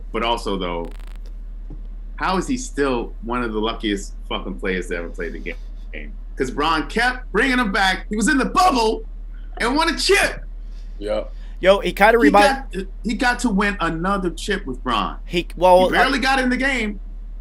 So at this point in LeBron's career, you end up seeing him bring a lot of the same players end up being on his rosters because those are guys who can play with him. They understand what it takes to play with LeBron. It takes a certain type of player to handle that. Mike Miller, you would see all the time. Richard Jefferson, you would see all the time. You see Dwight Howard coming back. Dwight Howard's coming back. You see a lot of the return players, and you see what Kyle Kuzma said when he finally left. He was like, I couldn't be myself playing with them. It's just you're there for LeBron, and that's it. The thing is, though, listen, Kuz, let me tell you something, young fella. You play your role. Should have rolled those There's a guy named Vinny Microwave Johnson who knew his role on the Pistons. A Pistons team that had Isaiah, Dumars, at one point, Adrian Dantley, Mark Aguirre. You know your role. You come off the bench, you get your buckets, you play tough D, you sit your ass down, you get these chips. Like you wanna, could you drop over 20 a game? Sure. But how are you gonna lead your team to the playoffs? Are you gonna lead them to the chip? Or can you be an excellent third option, which they were counting on you to be, an excellent third option, and win a chip? And we still remember the microwave. Exactly. Who is now a very rich motherfucker. We still remember him. He invested in plastics and steel. Microwave Vinny Johnson is worth a lot of money. You know what I mean? So, and he's a champion. Yeah, so it takes a certain type of player. It's kind of like, I don't think Tom Brady's is the same type, but you see a lot of Gronk came back to play with Tom. There's players who know what it's like to play with that type of player. It's just like, it's all right. Son, look at it. Look at what Harden just did. Harden said he wanted to go to Brooklyn. Why? KD was there. When was the last time he played with KD in OKC? What was the last thing they did? They were in a championship game. And they lost to who? LeBron. Yeah, when LeBron goes to Miami and they don't figure it out, they still make it to the chip, don't figure it out, and Dwayne Wade says, hey, this is your squad now. What do? They win the next 2 chips. Like, you know what I mean? Like, you got to take your ego out of it, man. Play ball, play your role. It was the same thing with Mike. That's why they won 3, and it was the same roster for those 3 runs. Absolutely. Literally. And even if it wasn't the exact same name player, it was the exact same player. Yeah. So you went from Paxson to Steve Kerr. Yeah. They're the different name, same player. Exactly. Even the first 3, like you said, the second 3, it was the same. They've just filled the same roles. You had Winnington, Luke Longley, Will Perdue. They all did the exact same thing. They can get you a 15-foot jumper. They rebound. They play tough D. You had Horace Grant.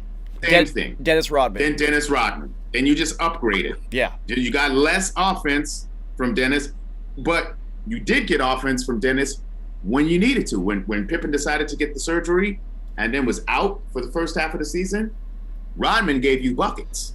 They forget Rodman averaged 27 points in college. You know what I'm saying? People don't know that.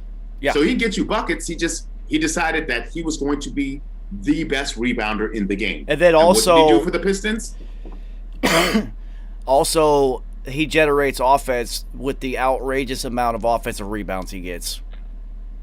And he's also locking down and or frustrating the best player on the opposite team, especially someone like Karl Malone, who was a massive human being and elbowed David Robinson into the earth, and the Spurs sat on the bench and didn't do shit. They wouldn't do shit for Dennis because he go handle that on his own. He got that. Exactly. But what I'm saying, it was like how we talk about Red Rocket getting knocked out and then everybody on Dallas doing that. The whole Spurs bench saw Karl Malone put an elbow in David Robinson's temple, and they were like, they didn't want no part of that. Up. They saw those shoulders and said, I don't want no part of that. I was like, wow. Not one person went to step up to Karl. Dude, you said not one. David Robinson was fucking jacked, man. They were just like, he just did that to Dave? The Admiral? I'm not going out there. I mean, I know, but at the same time, you at least got to say something. Like, you got to at least run up. Even if you keep a good distance, you at least got to run up. So anyway, they had Craig Hodges for the first 3, and then you switch over to, you actually upgrade because you put Tony Kukoc in there. Well, I would say more like Bushler. Bushler, but Bushler was less utilized than Craig Hodges was. Yeah, well, what I'm saying is Tony Kukoc had he had a different skill level. Of You know course. what I'm saying? So Tony would have been like the Scotty of the second threes, just Scotty stayed. Sure. Right. That's a better comparison. Yeah. Sure. So yeah, they knew what they had, and those players, and like you say, it's not easy to play for somebody that's that important and that big, because it is about them. Mm-hmm. It's not about you. Yeah. So, I mean, early on with P, Roger, I told him immediately, like, dude, I understand. I played team sports my whole life. This isn't about me at all. This is all about you. Mm-hmm. We all eat if you eat. So, like, I'm always going to be in the background, in the shadows. I don't want none of that. I'm just going to do my job. That's it. That's all I'm here to do, dude. Play your role. Yeah. That's it. Come on, man. Man, I always said that you can't throw it and catch it. Mm-hmm. You can't. Nope. It's not how the sport works. So, Aaron Rodgers is not playing any of the preseason. Big fucking surprise. Yeah. We will see They got to see what they have in Love anyway. This kid was only in street clothes last season, so you got to see. What's his name? Trey Lance. They're loving this kid. They're loving him. They're loving him. You have vets. Trent Williams, I saw that. He said, man, you just see some of the plays this kid makes, and you're like, oh, he's going to be special. So, Trent Williams is going to be blocking his ass off for him. Well, also, he's in a fantastic organization in order to grow and thrive. So, look for him. They might have hit a home run with that one. So, Jimmy G, it was grab some rice-a-roni on your way out, homie. Listen, Jim. If Jimmy G isn't careful, he's gonna be Tyrod Taylor 2.0. So it's funny. What if depending on Carson Wentz's injury, what if he doesn't get any better? The Colts should make a move and go grab Jimmy G. They won't, because they just paid Carson $100 million. Right. So this is interesting. The report is that Sam Ellinger is outplaying Jacob Eason in Colts camp right now. Yep. Which, I mean, I told you before, I thought the move should have been to Ellinger from the beginning, because he's more athletic. I liked him in college. He is less of a risk. I liked him when he played in college. I told you that. When he was a freshman, I was like, I like this kid. It's Big 12. Yep. WVU played him all the time. I was like, I like this kid. He's tough. Yep. And, Eason lost his job to He lost his job. He got Willie pipped by Jake Fromm. Can't get hurt, baby. But then he did pretty well when he went to Washington. But I mean, you know what you have with him. You have a slinger, good arm, really good arm. But he's going to take chances. And when you have a team like this, great defense, and they want to control the clock with those 3 running backs and just a couple tight ends. You want someone who's just going to ball control that thing, and Sam Ellinger is going to be the guy for that. I wish Nice was here for this headline. The Jets should be concerned about Zach Wilson's early hiccup. So apparently Zach Wilson's out here just throwing picks in practice. Wow. It's not about arm talent at this level, dude. The windows are very short. They're very small. Plus, you have to remember, at BYU, this dude was playing with 23-year-olds. They're all Mormons, and they all went on their mission. So you had 23, 24-year-olds blocking 19 and 20-year-olds. Yeah, he had a massive offensive line. So on average, when he dropped back, he had about 5 seconds to throw the rock. So he's just holding on to the rock, and this is why he's making mistakes. But he'll learn. I mean, just got it. He'll learn. He'll be fine. Either he'll learn or he will crush his confidence. He will learn, or he will get crushed, or he will burn like every other Jets quarterback. So I don't know if you've seen it. This Patrick Mahomes no-look pass from camp, another one in traffic. That's what he does. Tyreek Hill is literally in between 2 players. Oh, I did see that one. Yes. Yeah. I mean, at this point, this is the evolution of the sport, because high school kids are going to do this. Kids are going to grow up doing this now. So he has changed the game. It's all different now. They're going to, and honestly, defenses are good enough that you actually kind of have to start doing shit like that. Sure. Like, Sure. he's doing that, and it's I mean, the defenders are still right there, and he like. When you have a Devin White who can run like he can run, come on now. You know what I mean? Jalen Ramsey's going to be switching to safety, shit like that. Like, the middle of the field's going to be, you're going to have to manipulate it with your eyes. Look at Micah Parsons. Micah Parsons in Dallas is going to be a monster. So, Roger Harper, if you were playing, all right, so say you're back in your day, right?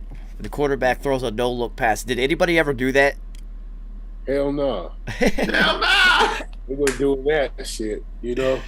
We elevate the game like, you know, your boy did with the one-hand catch. Everybody started practicing one-hand catch. Now Right. Really doing the no-look, you know. He started. I mean, and it's not like Odell Beckham invented the one-handed catch. People were catching it one-handed when they absolutely had to. I mean, but he practiced it. Yeah. Exactly. He made it part of his thing. You know what I'm saying? Well, they did that, and then Aaron Rodgers and kind of like made the back shoulder throw. Oh, absolutely. Yeah. A mainstream thing, even though people have been doing that. Now it's just like part of the, like, you have to do that. That was his thing. Yeah. I mean, Tom does it very well. Russell Wilson does it well. Yeah, but Aaron, Aaron, like, I mean, that's his thing. Yeah. Yeah, it's like like the Dream Shake or something. It's like literally an unstoppable move. It was an unstoppable move for 6 seasons in a row. It was incredible because you knew it was coming. You couldn't stop it. Just literally, like, just the sky hook. Like some of the best players. If you watch some of the best players to ever play, like Mailman had his thing right at the free throw line. Like, he was either going to hit you with that jumper or pump fake you, take it to the hole, dunk on you. I mean, it was the give and go with him and Stockton. Like, he was unstoppable for about 5-6 years. Tim Duncan from the corner. Same thing. Tim Duncan with the bank shot. Kobe, forget it. The pump fake, one-step dribble. Mike from the baseline. Mike from the. That's what I'm saying. You had Pat Ewing. He would dribble, take the 2 long steps right into the middle, hit you with the little jumper. I mean, they just have those signature moves, and they're just unstoppable for a good 5-6 year period. There's nothing you can do with him. Dirk had that step back that was just good. He's too tall. There's no way you could stop it. Nothing you could do. Nothing you could do. And obviously, we see it with James Harden with him stepping all over the place, looking like he's tap dancing out there. And now look, every player coming into the league is doing it.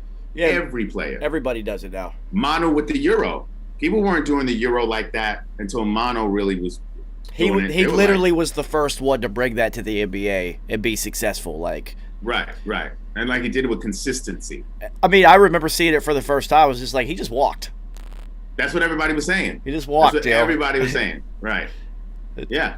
Which is the same thing they were saying about James Harden. Well, also, you don't say he just walked. You just say, oh, they never call a walk in the NBA. Right. But what didn't catch on was LeBron's crab walk, because that was straight up. That was ridiculous. He was taking like 5 steps. Right. You way too big, son. Like, you gonna get caught. The other thing that was unstoppable for a couple-year run was whoever Jason Kidd was playing with who could jump out of the fucking gym. Oh, for sure. Sean Marion, Amari, Vince, Richard Jefferson. Look at all the people he had who could jump out of the gym. That he Kenyon Martin. I mean, Kenyon Martin owes the majority of his points to Jason Kidd. Let's be honest. Kenyon was a beast. So there was a 8-year run where if you were on the opposite end of whatever Jason Kidd was throwing out, it was unstoppable. It was. It truly was. And they were smart to get people who could just leap completely out of the gym for him. That Richard Jefferson, Kenyon Martin, Vince Carter lineup is just retarded. That was stupid. It was. They almost won a chip. They went to 2 finals. Yeah. But yeah, Jason Kidd, dude, just all day. Here, everybody, take that. Take that all day. Everybody, take that. All these. I'm throwing oops to everyone.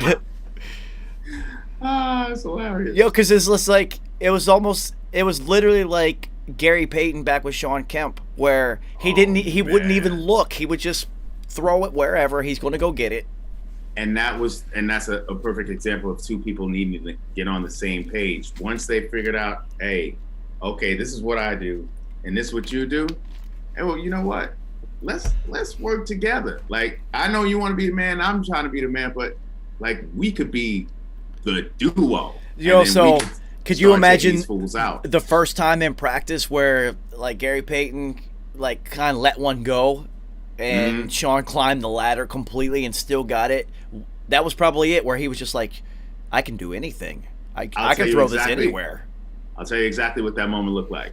You saw Semi-Pro with Will Ferrell, and when they first did the alley-oop, and then Andre 3000 just kept catching alley-oops for the rest of the game, that's what that was like. We're like, what just happened? Let's do it again. Well, I mean, everybody, like, a huge Sean Kemp fan growing up. Oh, hell yeah. There was one in particular, it was kind of like Grant Hills at Duke. Everyone, that one, God. Where he had absolutely no right getting to that ball and still making it. None. Sean Kemp in the playoffs was actually going away, had jumped so high that he was going away from the rim and still got it. And I was just like, it's unstoppable. Gary Payton knows he can throw it to the 12th row and he'll still go get it. Yeah. And Vince Carter, that wasn't even fair because Vince was just an artist at that point, and every time the ball went up there, he's doing 360s, windmills off oops. Like that one-handed in Toronto where he caught it back here. I mean, in games, Vince has said, "Oh yeah, I jumped and I kind of was trying to figure out. I wasn't really sure what I was gonna do, but then it made sense when I was up there. Like, come on, man, who does that? Come on, who doesn't know?" right beforehand, like, okay, I know I can get this move off. It's like, nah, I just jumped and then I figured it out. Oh, come on. It's ridiculous. That's an artist. Yeah. That's an artist because he was like, he would have been a good ballerina, like a ballet dancer because of his ability to jump and his body control. Because if you watch all of his dunks, it was like an Olympic sport. His toes were always pointed. Everything was always in perfect rotations. Everything was flawless. Very, very symmetrical. Yeah. Beautiful lines, they call it. Well, Paul George does the 360 windmill in the game. He's done it multiple times, but I've seen him do that. It never looks like what Vince does. Vince looks like poetry. It's like you want to watch it in slow motion, right? Yeah, yeah. That whole... Well, I mean... Oh, go ahead. Oh yeah, I was gonna say you look at Lynn Swann. Lynn Swann actually did take ballet. That's who Vince reminded me of because that one catch against the Cowboys, not the falling one, the one on the sideline. Oh yeah, where he went. And then you see how he put his feet down. He went around the defender in the air and then got his feet in. Amazing. That was impressive. And they never put that one on the greatest catches list. They always put the other one where he's fallen. Where he's fallen, which I know it's not. As a receiver, I know that other one was way harder to pull off. Hell yeah. You jumped around a guy like a pool ball. Focused on the ball and then knew you had to get your toes in. Yeah, that was incredible. Yes, super dope. So, what else is the news coming out of camp? Deshaun Watson is still in Texans camp. They got him at I don't even know why they put in the ticker tape to say that they're not sure he'll play. No, he's not going to play. What? Where is the question in that? Of course he's not going to play. No, that's dumb. That's just dumb. So expected news out of Patriots camp. Hunter Henry is going to miss multiple weeks with a shoulder injury. What'd I say? Yeah, of course this was going to fucking happen. What'd I say? What about Michael Thomas? We're talking about him. We have not talked about Michael Thomas yet. So. Oh yeah, I meant to bring him up. Yeah. Michael Thomas. We talked last week about how he played injured because he knew it was Drew's last run, and now it looks like the team, as to be expected in professional sports, doesn't want to take care of him for what he did for the team. Exactly. This ain't Drew's team anymore. He ain't here. We don't give a fuck about that shit anymore. Roger, you know how that shit is. Yeah, fuck you, Michael Thomas. You shouldn't have done that then. So that's what he means when he says, you know what I did for the team last year. Yep. And so, yeah, he played injured, literally. And I heard, it's funny because apparently a conversation with Drew Brees' wife is kind of what spurred him to play injured because she kind of let him know, nah, this is it. For real, this is it. So he thought this is it. And I actually give him credit because this is a player who looked at the team around him and said, well, getting through the playoffs is already hard enough. We haven't even made it to the Super Bowl yet with this roster. So this might be, I'm not going to have this again. But you also, now look what you're going through. Yeah, he's not going to play for the Saints. Yeah, because after this surgery, he's probably not going to even be ready till week 10, week 12. Yeah, so that's why Sean Payton was openly pissed off about it and said it in a press conference. Like, the timing of this surgery is like, it's kind of like Scottie Pippen's surgery. Yeah. Exact same thing. He's just like, it could have been, the timing could have been better, the lines of communication. And then Michael Thomas was just like, after what I did for y'all, like, nah, it's not your timetable. It's my timetable. Fuck you guys. And then he was also trying to see if it would heal naturally without having to go through this. Well, which I do understand. He is a tough guy. Like, he's a physical first down receiver. He bullies people. Yeah. You could see it. So I can see him wanting to do that, but I don't think he's going to play for the Saints anymore. I wouldn't if I were him. I'd be like, I'm out of here. Fuck this shit. I'm going to go somewhere else. And he had, and I'm reading right here, his 2021 contract is guaranteed too. So he did a good job there. He did a good job there. So that means that if he goes anywhere else, then that other team's going to have to guarantee that contract, and they're going to all look at his ankle and be like, "This is all we care about." Yeah. How injured is this really? Yeah. And that's what I'm saying. Where would he go? He'd be a good landing spot for Michael Thomas. We have to think about what type of player he is, not only on the field but also in the locker room. They got 1 through 5 right here. Jaguars number 1. Really? Yes. Does he have a history with Urban Meyer? Yes, it's one of his coaches. No. That's not his coach. Ohio State probably, but he Ohio State. But I see where you're going, Roger, because I was thinking if I were him, I would go someplace warm or a dome. That's where I'd be looking, especially with an ankle. You know how ankles could be. That cold weather can really fuck that up. Arizona. Okay. Once Larry Fitzgerald retires, go fill that gap. Sure. That makes number sense. 2, they got the Chargers. Number 3, Ravens. Chargers is a good one. Number 4, Patriots. Of course. They're Number on 5. every list. Every list. I know. Chiefs, number 5. I was thinking about the Chiefs. That'd be really interesting. Yeah, could you imagine that? Ooh. Chiefs. I know he would love that. So I could see the Patriots because they're, especially the way they're moving now, they're in on everybody. Mm-hmm. Well, they're kicking the tires on anything moving. So Sure. I could see that. The Chiefs, of course, they always need weapons, and they have burners. They don't have that guy. Sammy Watkins is, Right.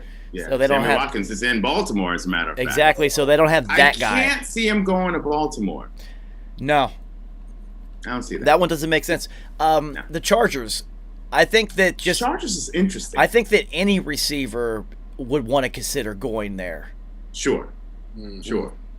And then also the Williamses, the Williams experiences for the Chargers are over.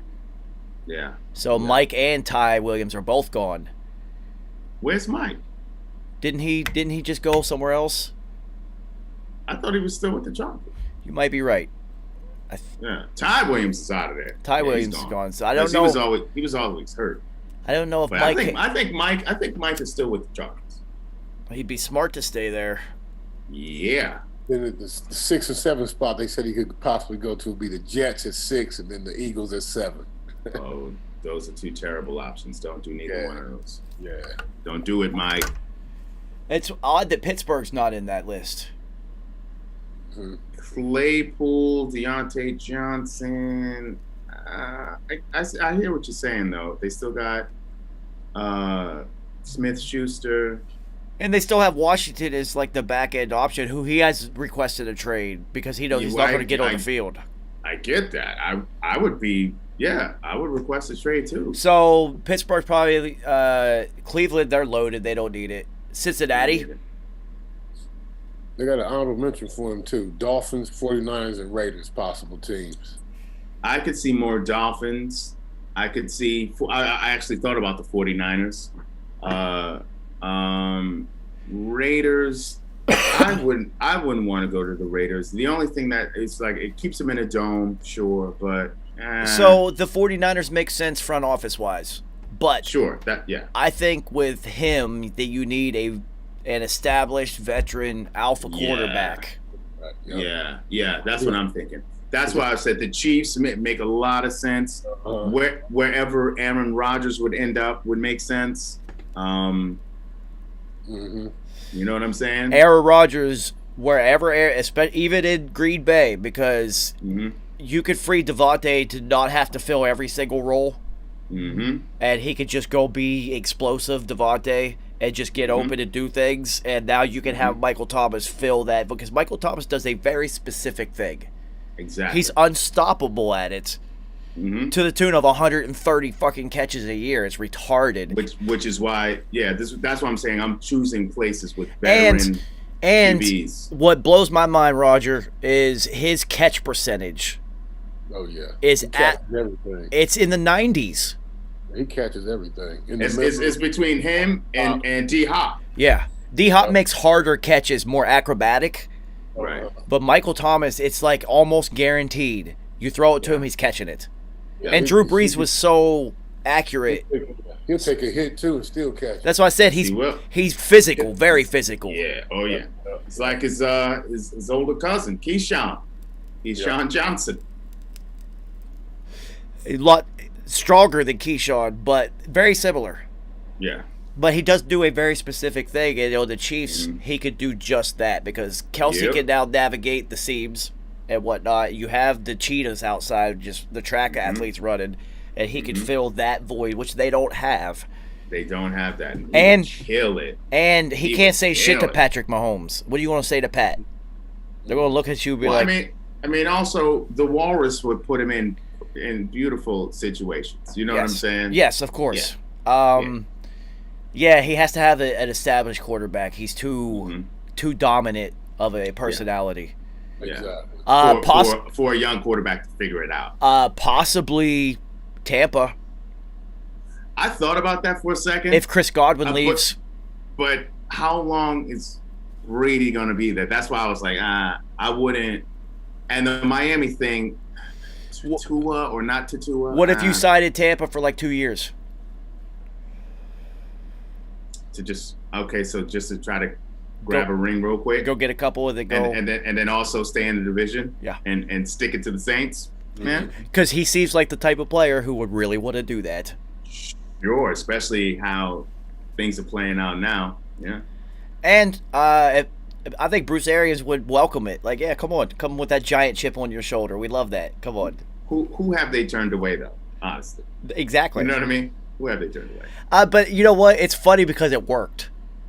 It did. It worked. So nobody can say shit to him because it worked. Right. It did. Like, even bringing in Antonio Brown actually worked. Yeah. He got his catches, got a touchdown. Yeah. Re-signed with the team. Contributor. He's still in the league, getting paid. And you know what the best thing about Antonio Brown is? We haven't heard anything about Antonio Brown. Exactly. Ain't been on the news. Roger Harper, that is the Tom Brady effect. Everybody's down there like, yo, let's not do anything to fuck this up. Haven't heard a peep. We have got something going on here. Let's not fuck this one up. All right, so it's time for that time with Zoom. So I will see, I'm guessing, Kerry and then Roger Harper immediately afterwards.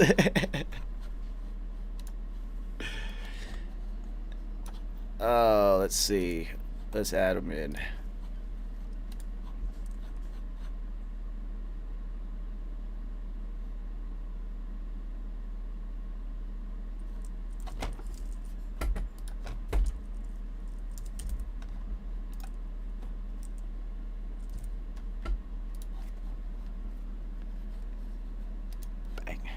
All right. Yeah, man, I cannot fucking wait until football season starts. We're right around the corner. It's literally right there. And the show will be infinitely more exciting. We have powered through the entire off season, though. This is we have found a way to do it. Fucking dope.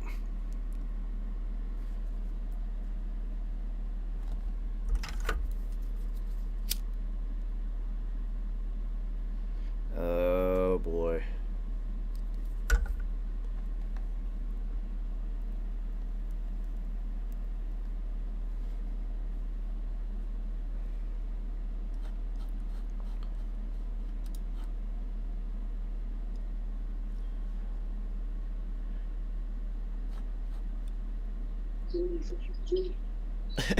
Are you fucking kidding me? Look who's in the building. Yo, I send you the link every time. Every single time. Look who's in the building tonight. I'm here, fellas. What's up, man? Nice, what up, God? What up, God? I'm here. I'm here today, man. What's What up, up? Mike?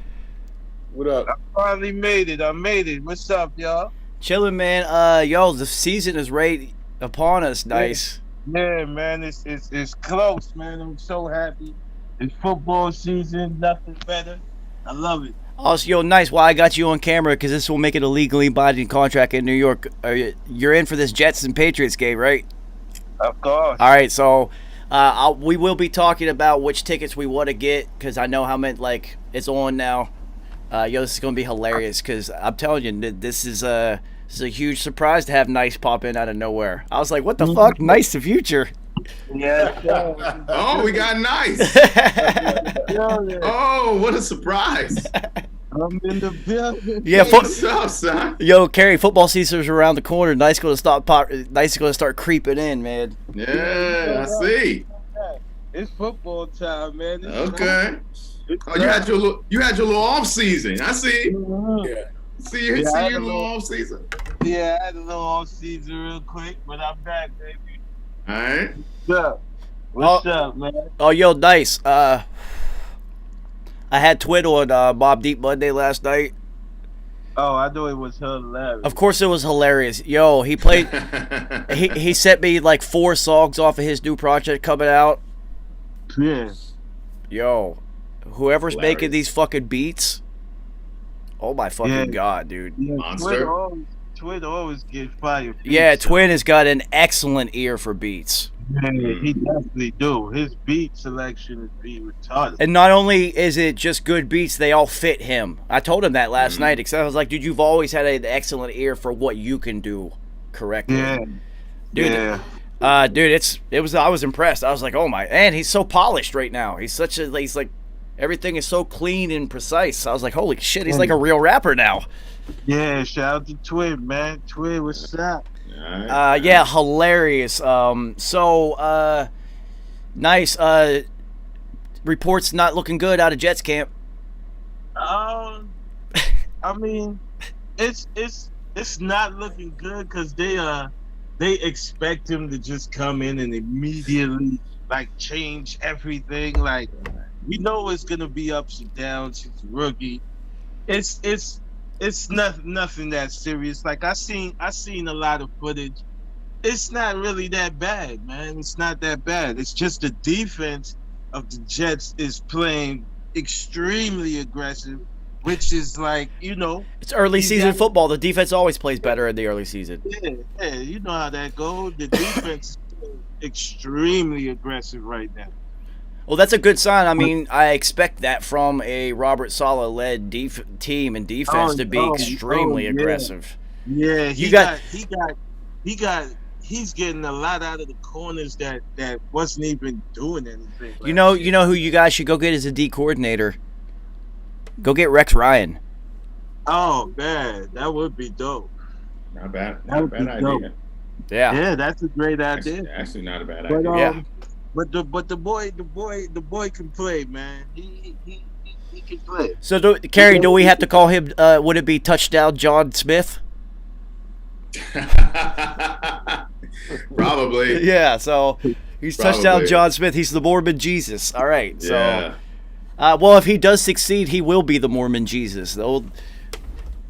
South Park will write hilarious songs about him next. Oh, man, it sure will. He's gonna be fine. He's gonna be fine.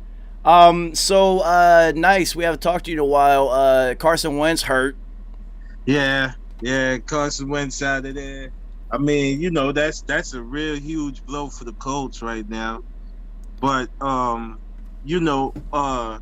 they just got to play by schedule right now.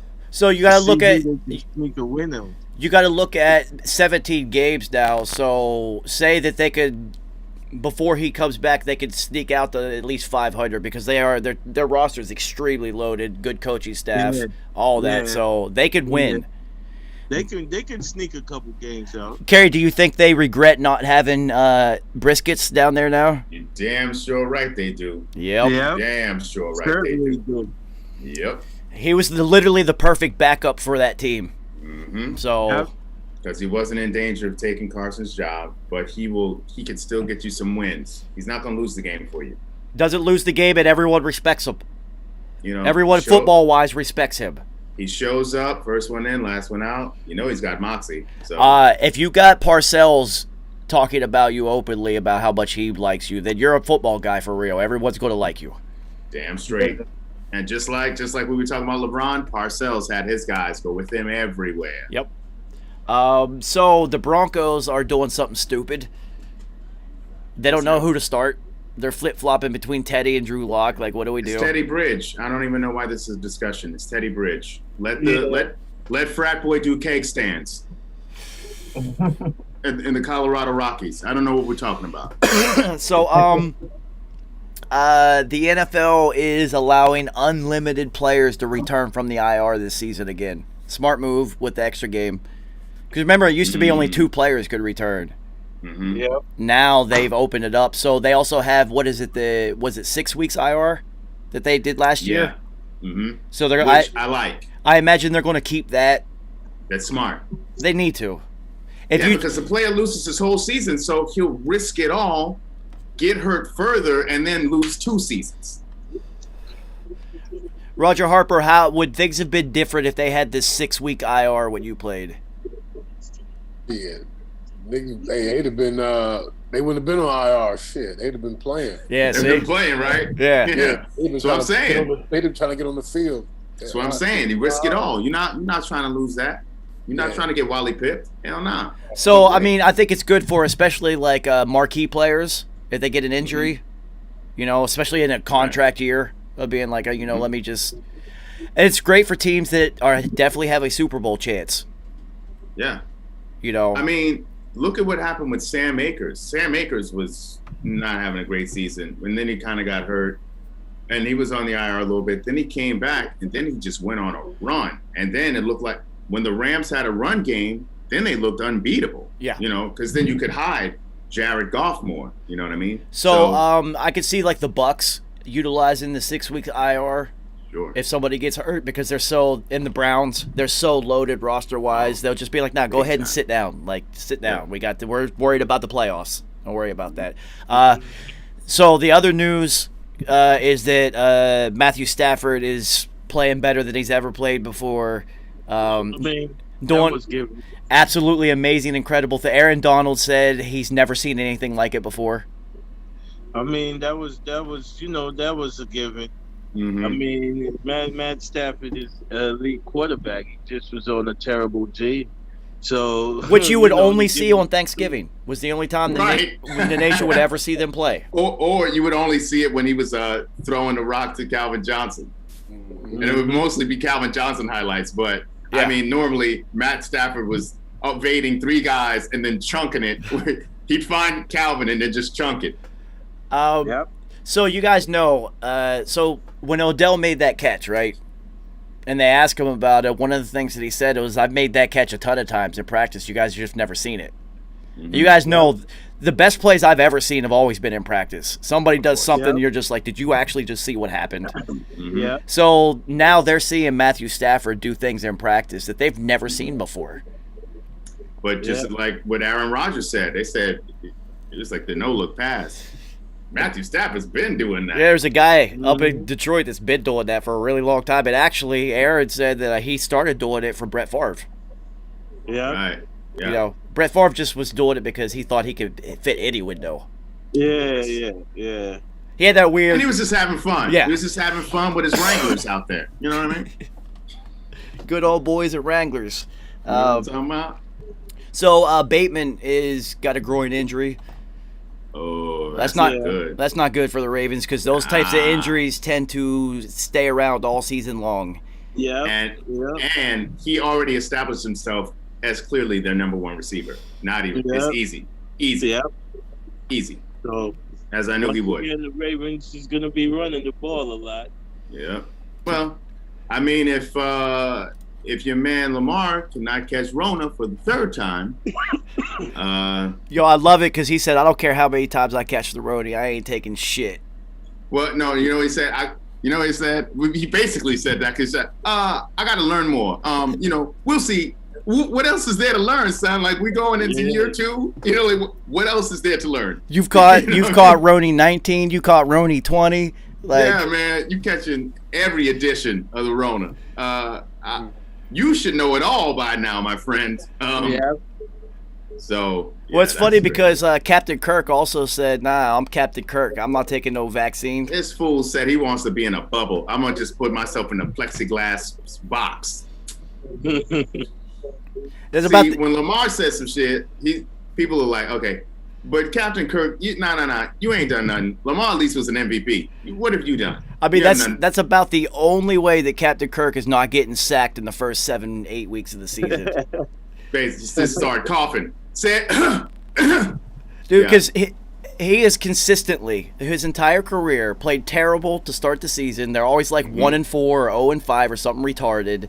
And then when the games don't matter so much, he goes on this run in the middle. And in the end, they're fighting for a playoff berth, and people think he's a real quarterback. Well, because then like one of his wide receivers will cuss him out and say, "I'm not getting the damn rock." And then all of a sudden, they'll get 20 balls a game, and then they'll have some success. And then it also coincides with Dalvin Cook being healthy. Always. And then Dalvin Cook will have a couple 200-yard games in there.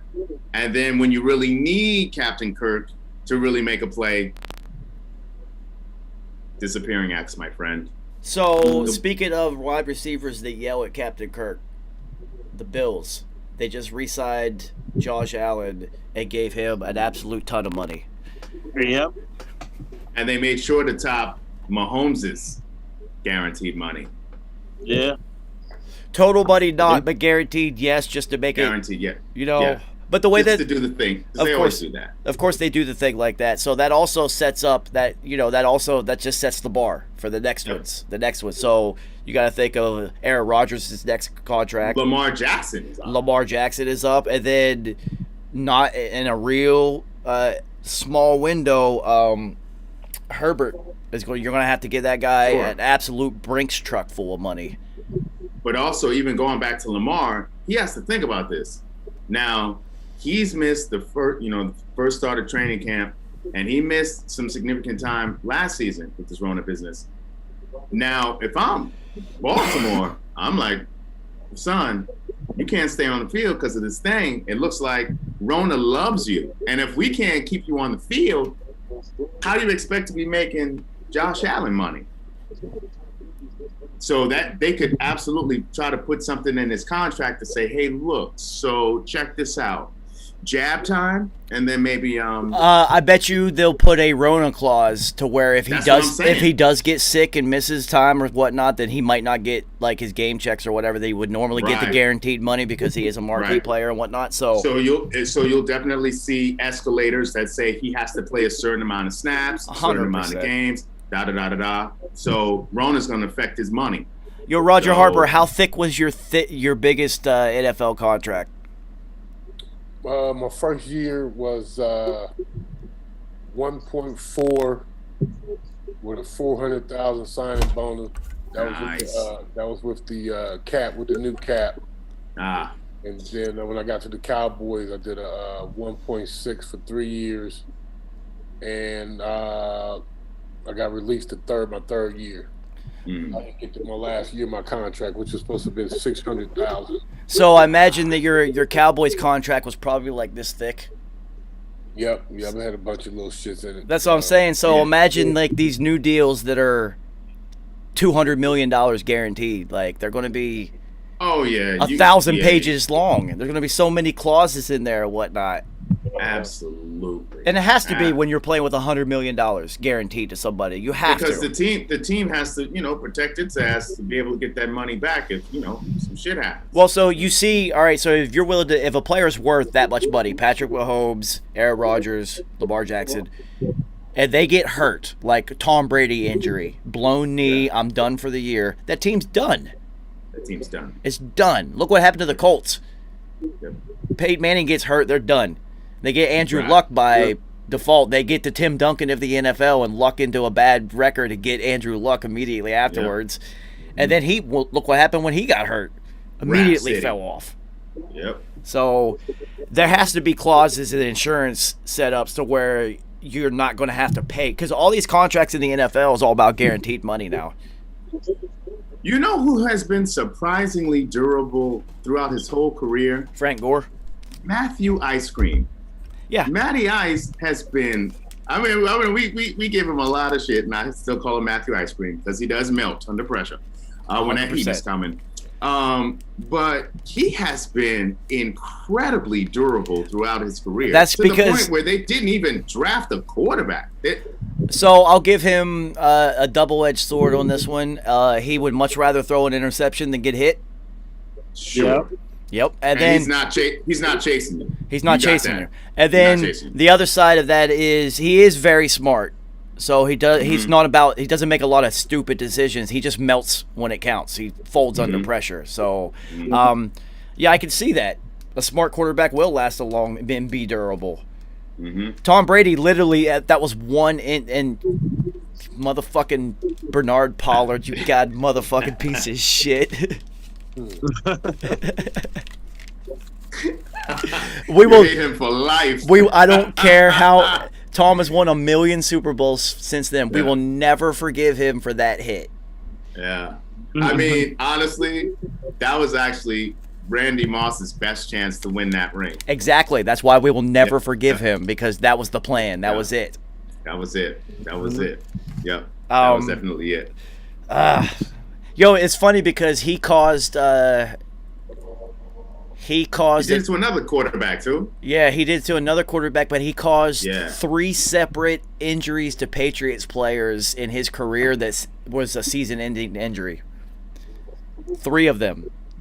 You might have said he might have a little intent. Maybe just a little bit. That's what I'm saying, man. We hate that guy. We hate that guy. A little bit. We might hate him. We might hate him more than Eli Manning because we actually have some respect for him. True. That's true. So nice. Now that you're in here, what do you think about your boy in his new team? Who? LeBron. That's your guy. You're the LeBron guy. Okay. So it's a whole new squad out there. So they got a whole new team. Yeah, I like it. I like it, man. I like it. It's gonna be up to how well the top 3 mesh together, which I think they will do. I think they will do well because Westbrook is gonna. He already said that he's just gonna, he's gonna put his ego aside and actually, just play just to make LeBron's transition a little easier. See, I think that's a mistake, though. All right, so I think that's a mistake. That's what happens when producers would always send beats to a rapper. They're always just like, "Oh, I made a beat because I think you would fit on this," instead of just sending it what it is that they do. I don't want Westbrook to come in and do something different. You bring him in to do what he does. That's what all players that don't play with LeBron. They always change up their game. They change up their game for LeBron, and look what happens to him. And the perfect example of this is when the Knicks got Larry Johnson. Yeah. They got Grandmama, and he didn't know initially how to play with Patrick Ewing because everybody was deferring. No, we got you to be Grandmama. Do that. Do that shit. And it wasn't until Patrick got hurt, and then it was Camby, LJ, Spreewell, Allen Houston. They all figured out how to play together, and then LJ was the man again. You know what I mean? So Yeah, you gotta play your game and just then figure out. I think they'll figure it out. LeBron is too smart of a player. All right, so you know the power that LeBron wields. He's basically the de facto GM, also, right? Yeah. He's also bringing in Westbrook to do what you do. I brought you here to do what you do. I already know what you do. Yeah. I don't want you to come in and do something else. That's stupid. But also, you got to remember though, they had this talk. Bron, AD, and Westbrook all sat down and they talked this out. They've already talked it out. It's already been figured out. 100%. So we talked about this, Kerry. So the main thing is AD staying healthy. That's key. Yeah. Well, nice. We talked about this last week. I also thought it was a smart move on LeBron's part because they basically do the same thing. They put their head down and they run straight forward to the rim and make things happen. Well, if you bring this guy in, now LeBron doesn't have to take that physical beating anymore, and he can just be a full facilitator. Yeah. You know, you guys have to remember he's played like 2 extra seasons of basketball on his body and legs because of all the playoff and Olympic runs that he's done. Absolutely. So in order for him to Jalen Ramsey his career and think about he doesn't need to keep moving forward and taking the beating.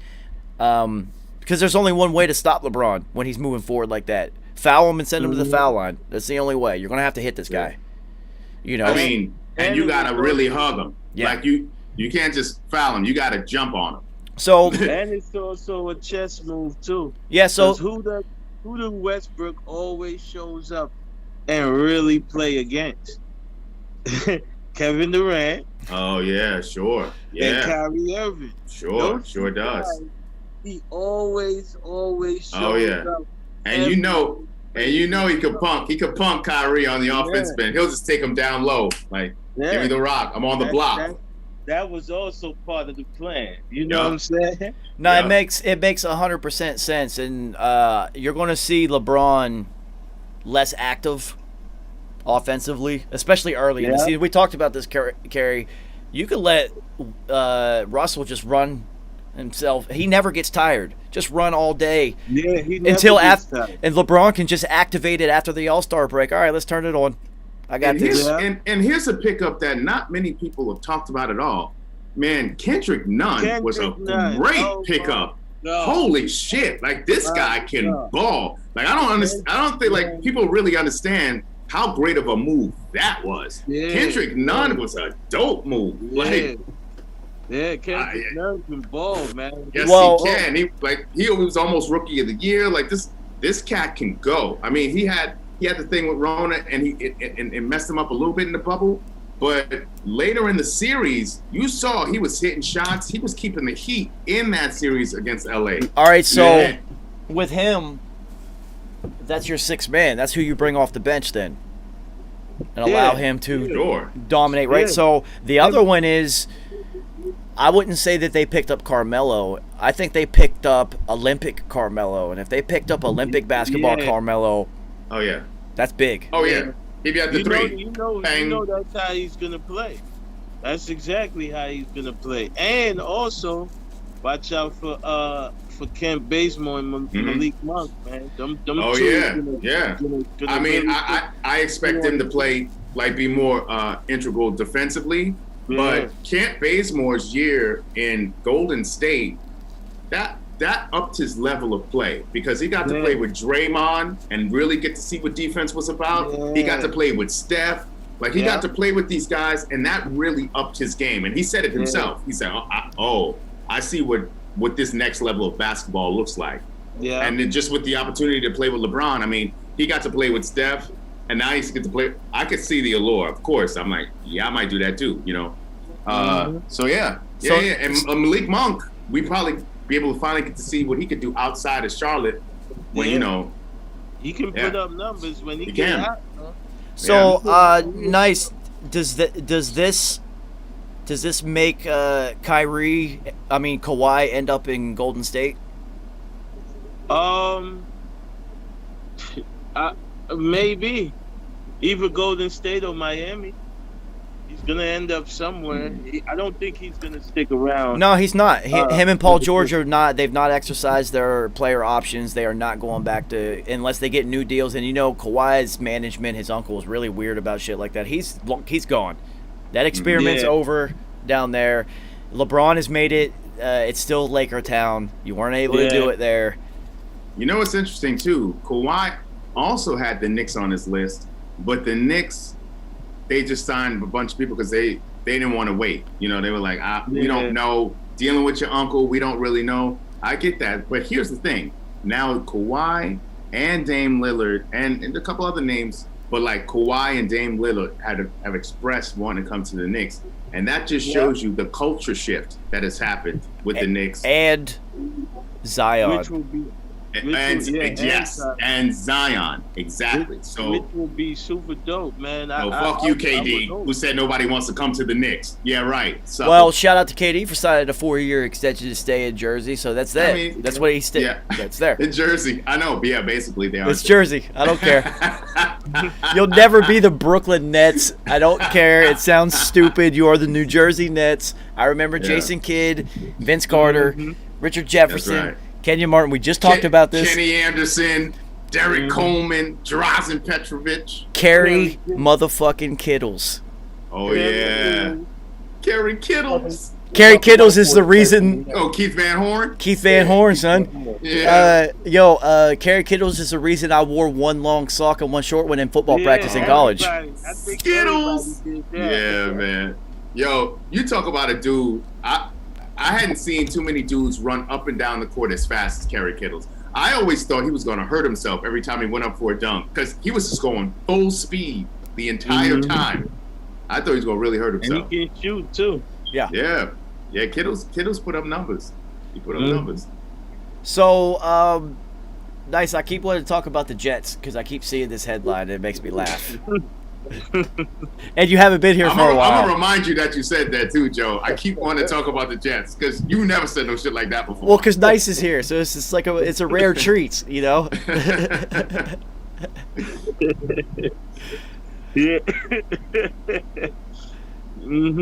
So realistically, what do you think the outlook is for the Jets this season? Honestly, like. This season, I think we'll be like a 500 team. I mean, because okay. We haven't played this game in a while, so you said a 500 team. Okay. Yeah. Now let's look at the schedule. 500 team. I don't because like I said, it's the team is very, very young. Unless the defense can really, really, really just play at such an elite level that is just unbelievable. Which they have the potential to do it, but like I said, it's too many young. It's a lot of young players on this team, so it's going to be a lot of mistakes being made. Nice, you can go to the first preseason game Saturday. It's $13. Giants and Jets, $13. Hell yeah! So I say I'm giving them this many wins: 1, 2, 3, 4. Oh man! I think we dissected this season down. We did dissect the team, the season, and we did say about 4 or 5. Yeah, we did this already, Nice. Yeah. And we worked through it, and it was about 4, maybe 5. I plead the 5th. 1, 2, 3, 4, 5. There are so many amendments in the Constitution, but I choose the 5th. Yeah, man, they just a young team. They gonna have growing pains, but they in the right direction though. That's a good. So Nice. I do see that the week 4 in Meadowlands Stadium is Tennessee. The tickets are only $37. Might have to go watch the Titans in person. Ooh. Oh yeah. Julio's there too. That might have to go to that one. Like the most monstrous team in the league. We might have to go to that one. We have to check that one out. All right, so Nice. You guys start out at Carolina. Things aren't looking good for Sam Darnold. He might see ghosts against the Jets. I will give you that one. You can have that one. That's my gift to you. Yeah, we're beating Carolina. That's okay. Okay. I'm guaranteed we beat them. All right. We got a guarantee. That's gonna happen. Wow. All right, so write that down. Write it Right. down. That's a guarantee. Our defense is too ridiculous. Out front, our D line is too ridiculous. Sam Darnold can't handle that kind of pressure. Yo, I just thought of something hilarious. Carrie, you're going to love this one. So nice. With that guarantee, if Carolina beats the Jets, then you have to write a verse about how Carolina just beat the Jets. Oh yeah, you got to get that in there. Yeah. All right. Yeah. That's a given. Hilarious. And then you go, so week 2 is at New England. New England is back to the evil empire, where this is not going to look good for you guys. Yeah. I mean, we'll be in it. It's in New But, England too. You know how hard it is to win in that stadium. It's Yeah. We're gonna be in it, but we're not gonna win that. all right. So this is interesting. At Denver, At Denver, it depends on who we they don't. pick. Nobody knows who Denver's quarterback is going to be. Yeah. So that's a toss up.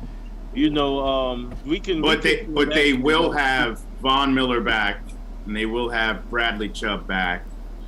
They'll have their we could defense. pull Their that- safety. we could pull Their that safety. down. They Their just safety, Simmons. They got Simmons. Simmons. Yeah. yeah. They'll They're have their defense. Yeah, all right. but I still think we could pull that off. But interesting though, that is in Denver, which is always difficult for players to go play in Denver for the first time. Yeah. But this is Zach Wilson's BYU. He's already from out in that area, yeah. so this Yep. might not affect him as much. Yeah, but Corey Davis isn't. This is right. That's what I'm saying. It affects every player. You know what I'm saying? So Yeah, then, I still think we could pull that one off. and then week 4 is Tennessee. It's not. They're Nah, going to we're bully not you guys gonna- all. We're Okay. not pulling that off. All right. So then it says versus Atlanta, but I believe that is in London in week 5. Are you guys playing in London this year? I think so. Yeah, I think so. We're gonna beat Atlanta. That's Yeah, another win it's for us. 9:30. The kickoff is 9:30 in the morning. That's That's definitely London. That's definitely Yeah. London. Yeah, that's London games are funny. They can end up being toss-ups because Yeah. it's just That's a victory for us. I could see that. All right. Wow. That's 2 in Nice's book. I like it. And then yeah. No, it's 3 in my book right now. We're 3-2 so far. okay, that's confident. That's I confident. I got one. I got one. Yeah. Wait. So the Denver game, you got Denver winning that game? Yep. Absolutely. Nah, I Yes. don't got Denver winning. Def- that. Defense is better early in the season than offense, and it's in Denver, which is even Tom Brady had a losing record in Denver. It's hard to play there. It's hard. man. Yeah, man. I'm still going with my Jets. Of course you Wow. are. Of course you That's are. random right there. And then you're also going with that it's a toss-up, the London game, because like Kerry said, Yeah. it's you never know. I don't know if either of those teams have ever made that trip before and like know what Yeah, it's we did, like. we did. I'll see We you. did. If you've done it before, then you have a definite advantage. But Yeah, we played in London before. has Robert Saleh done it with his regime? It's a whole different team and everything. So interesting. And then week 7 is at New England. No, it's not happening. New England's Yeah, sweeping nah. the Jets this year. Week 8's a funny one because it's Cincinnati. Yeah, we could pull that off. We could pull it off. If the Bengals are healthy, I don't think so. Cincinnati O-line is not going to stop our D-line. Our D-line is going to be a major problem this year for a lot of teams. Carl Lawson right now is looking ridiculous right now. Well, nice. That game is only $20 to go to. So if we want to go watch Joey Bag of Donuts, it's only going to cost a dub. Little T. Hig, little Jamar Chase. That's hilarious. The Ticketmaster does not like the Jets this year. That's what I'm seeing. I love it. All right, so and then at Indianapolis, I don't care who their quarterback is. That team is stacked and loaded. Yeah. Darius Leonard just got a bag at linebacker too. Yeah, good for him. Good for him. Yeah. Good for him because he still feels. I watched his interview. Wasn't highly touted going into college. Wasn't highly touted coming out of the draft. Didn't make rookie of the year, or he made rookie of the year. He didn't make the Pro Bowl.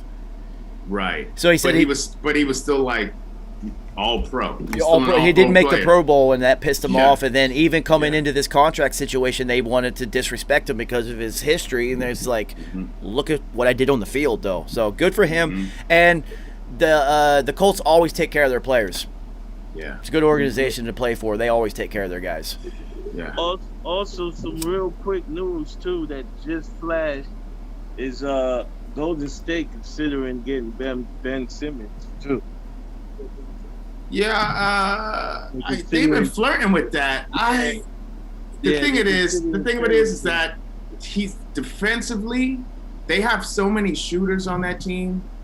He doesn't need to shoot. Almost makes sense. He doesn't need to shoot. Right, he can play defense. Him and Draymond could just play defense. He can play together. defense He and can pass. He could play the one and just get to the bucket and then kick out.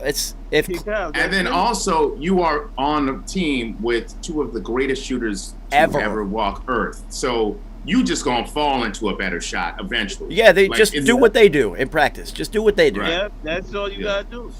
No, that's actually a really good move. That fits on many levels for them and for him because he could that if he's ever going to find a shot, it's with those two guys. Yeah. They will be very dangerous. They don't need him to shoot. It's perfect. It's actually better for him because he is a really good passer. He can play the one. I wonder what the trade-off would be, though. Yeah, that's what that's not gonna come out until whether it goes through or not. So that's when we're gonna find out. Because if I'm Philly, I'm like, what James Wiseman do? What that look like? What if they trade? What if they trade Draymond? Oh man, I would. If I was Philly, I would ask for Draymond. Yeah. If you trade Draymond, Philadelphia's a favorite in the East. Yeah, that's what I'm saying. What if you trade Draymond? That's off top. That's a come up for Philly. That's a come up for Philly for sure. Yeah. That's a come up for Philly. I was saying that if I'm Sacramento, I'm sending De'Aaron Fox and Buddy Hield. And I'll tell you why, because the money matches up. And you got Davion Mitchell, the rookie, and then you also got Halliburton. Yeah. And so now you get defense on Sacramento, and then you just get Ben Simmons. Like, nobody's checking for Sacramento like that, so he could just develop his game quietly. You know what I mean? Speaking of Sacramento, odd Sacramento Kings note: Shaq is selling his majority ownership in the Kings. Oh, all right. Interesting. I didn't know he owned a majority of the Kings. I didn't know that. Yeah, I didn't know that neither. Yeah, I didn't. I knew he was a part owner. I didn't know he was majority owner. It makes sense why on Inside the NBA he always talked about the Kings. Always, and he say we a lot. Yeah, so now it makes a whole lot of sense. I knew he had a piece, but he's selling his majority ownership. I wonder if he's going to look to buy another team. Oh hell yeah! No question about it. I think he's trying to upgrade. I think either Phoenix or LA or something like that. Phoenix would make sense. Or Milwaukee. Shit, I would try to get in on Milwaukee, baby. I don't think that ownership is selling anytime soon. Well, I mean, get a little nugget. Somebody had a little piece of. Is Aaron Rodgers a part of that team? He got a little piece of that, right? Yes. Okay. Yeah, I think Aaron do. Yeah. He's an ownership in the soccer team, in the Bucks, and the Brewers. He's like in on everything. Yeah. Smart. But Milwaukee losing PJ Tucker was a big blow. Oh, that was. Because they didn't do him right on the contract. They ain't do him right. I mean, there's always casualties of war after you win chips. Apparently not for the Bucks. Not for the Tampa Bay Bucks. Not those Bucks. That's the Tom. I'm telling you, that's the Tom Brady effect. Everybody knows, like, look what we have. Look what just happened. We can do this again. Yeah. We can do this again. We'll worry about all the other shit later. We can do this again. All right, so they're gonna do it again. It's time to re-up, so I'm gonna send you the link. And now that there's three of you, we'll see who is the quickest on the draw. Because Nice beat everybody out of nowhere. That was incredible, Nice.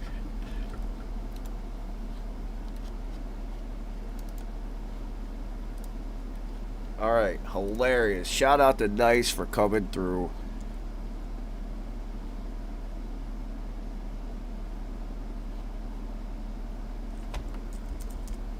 So funny.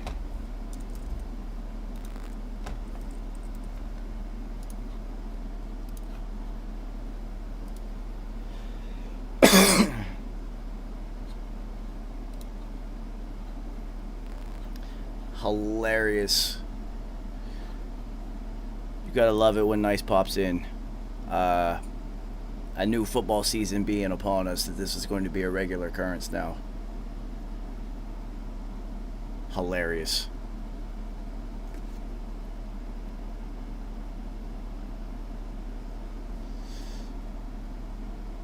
We shall see who is quickest on the draw.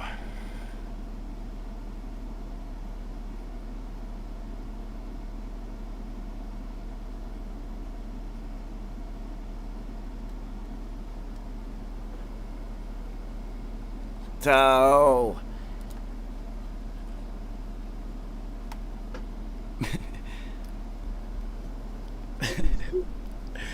yo, Nice is back. He is back, yo. He is happy to be back. Back, baby, 100% back. He said, "This football season, man, I'm back. I'm back." Yeah, football season, man. I took care of a lot of work. Now, I got some time to chill. So, it's football season, man. Oh man, Sundays are an event in my world. Yes, it's nothing sweeter, man, than just sit all day and watch football, man. That's one day. Do not bother me on that day. Well, so it's funny, Roger, how we started the idea of doing this at all is during football season, there were literally only 3 people that I spoke to. Like, you're not allowed to talk to football with me. It's like, unless you really know, I don't want to hear shit, right? Yeah. I want to have like real, actual conversations. It was Nice and Carrie and my mom. My mom was like an NFL savant. She knew everything about football, and not just like how the game actually was played. So, yeah, super fan, like absolute super fan. So, and that's why we always talked about, because it's just like, these are the only 2 people that I talk to football about, like literally. Yeah. I was like, y'all 2 need to tell you guys got to talk to football. You guys got to do this together. We got to do it together. So, back to the Jets schedule. Yes. You had them generously paced at 3 wins, I believe. Mm-hmm. Bro, more now. We play Cincinnati. We beating Cincinnati. It doesn't matter. We're beating them. All right, so so let's recap. At Carolina, you say we're winning that. All right. Guaranteed. Nice. Oh, that's the guarantee. I forgot. That was the guarantee. That's Nice's Joe Namath moment right there. Yeah. So he's not worried about Derek Brown or Jeremy Chin on defense. Not worried about him. Not worried about him. All right, so week 2, we will be doing this in person because that's New England at Jets. This is going to be fucking hilarious. Yeah, New England's. Come on, dude. Come on. Yeah. Let's be serious here. That's a win for New England. And then at Denver, I picked. All right. I picked the Jets to win that one. All right, so then Tennessee is no, and then Atlanta is a toss-up in our world, and you're giving it to them. And then, all right, so at New England, that's a loss, and then Cincinnati. That's a win. That's a win, so that's 3, 4, 3. Right. I still got 1. one and a half. It's like spades. I got 1 in a possible. Yeah. Hey, Roger Harper, we're throwing in bids right now on Jets. You know what I'm saying? I'm sweet. All right, so then at Indianapolis, that's a loss. Yeah. Buffalo, it's not happening, homie. Yeah, not happening. All right, so this is an interesting one. Miami, in New Jersey. It's a toss-up. That one is a toss-up because we usually split the season with Miami every year. Yeah, they don't have Fitzmagic to come in and clean up Tua's messes this season, though. That's Yeah. So I can see a split with Miami. We always split with Miami. All right, so that one's in the Meadowlands, so that one's for you guys. That's 4. I'll give them the split too, so that's 2. We got 2. Yeah. At Houston, I'll actually give you that one because that's the worst team in professional sports. Absolutely. On the silver platter, I give you that one. Yeah. I hope you beat the shit out of them. Look at that. we will. That's 2 wins in a row. Woo! Wow. The Jets are moving, son. MVP talk. Moving up the power rankings list on ESPN. Nice. This is. Yeah, man. Wow. All right, then Philadelphia. This is interesting because who is Philly? Well, this new head coach is already proven to be a dumbass. That's what I'm saying. Like, I don't. It's still a quarterback competition. What the hell are you talking about? Stop it. He's an idiot. He's an idiot. We're gonna beat Philly. Any team that got a quarterback scenario going on, we're gonna beat them. The pressure our D-line is gonna have that quarterback, wherever it is, under pressure. And it's only a scenario because the head coach created a damn scenario. You know what? Are you kidding me? That's in the Meadowlands, and the Jets are on a 2-game run. I'll make it 3 games. Mm-hmm. Wow. Okay. Mm-hmm. I'll make it 3. I can see that actually happening because Philly is a little bit dysfunctional. Mm-hmm. Yeah. And this is going to be late in the season too, so Philly could be completely collapsing at this point. Yeah. Yep.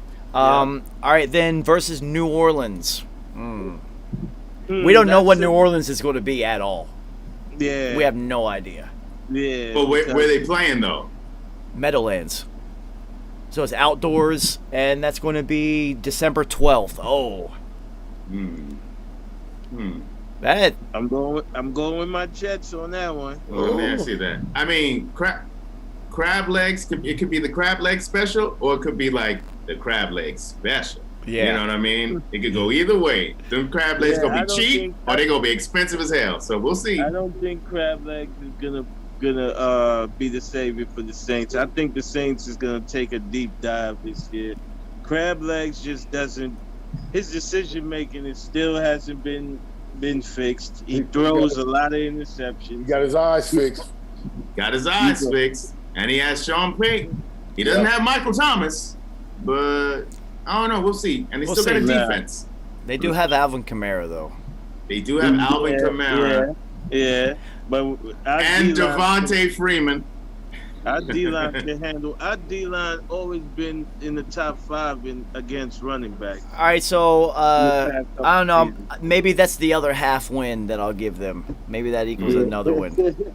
Another win, baby. We racking them up. Man. All right, so then at Miami, we already said they're splitting because the Jets are going to.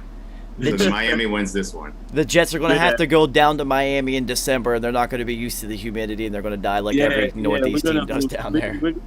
They're going to be drinking. They're going to be drinking coquitos and tequila sunrises. You know what I'm saying? We're going to lose that. All right, so then Jacksonville has to come up to the Jets the day after Christmas, which is going to be cold, and they're going to get beat. Because Trevor Lawrence and them is not going to be used to that cold. I mean, playing down south or north, what you call it. You know what's funny? I'm going to give you this one because it's going to give you guys hope, like you're making a run at the end of the season. Because the last 2 games are against Tampa and Buffalo, and you're going to get destroyed in both of those, and that's going to be. Well, I will say this about Urban Meyer. Urban Meyer. I would not be surprised if he's studying every move Bill Belichick has ever done in his entire career.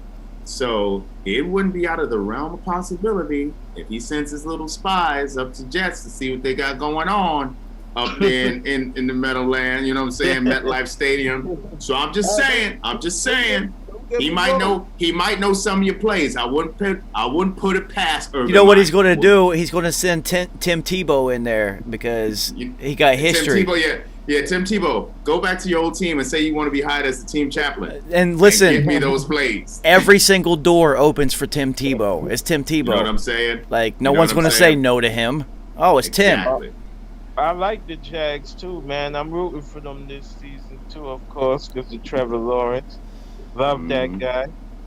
I love that guy, man. He's a real baller, man. The baller. Yeah. So I still only got them at like 4, maybe 5 if those half games actually work out, which is what we came up with earlier. It was about 5. Nice. You got him at like 7 wins, maybe 8. Yeah. That's what I said. 500 team, man. Not 17 games, man. 8 wins don't cut it anymore.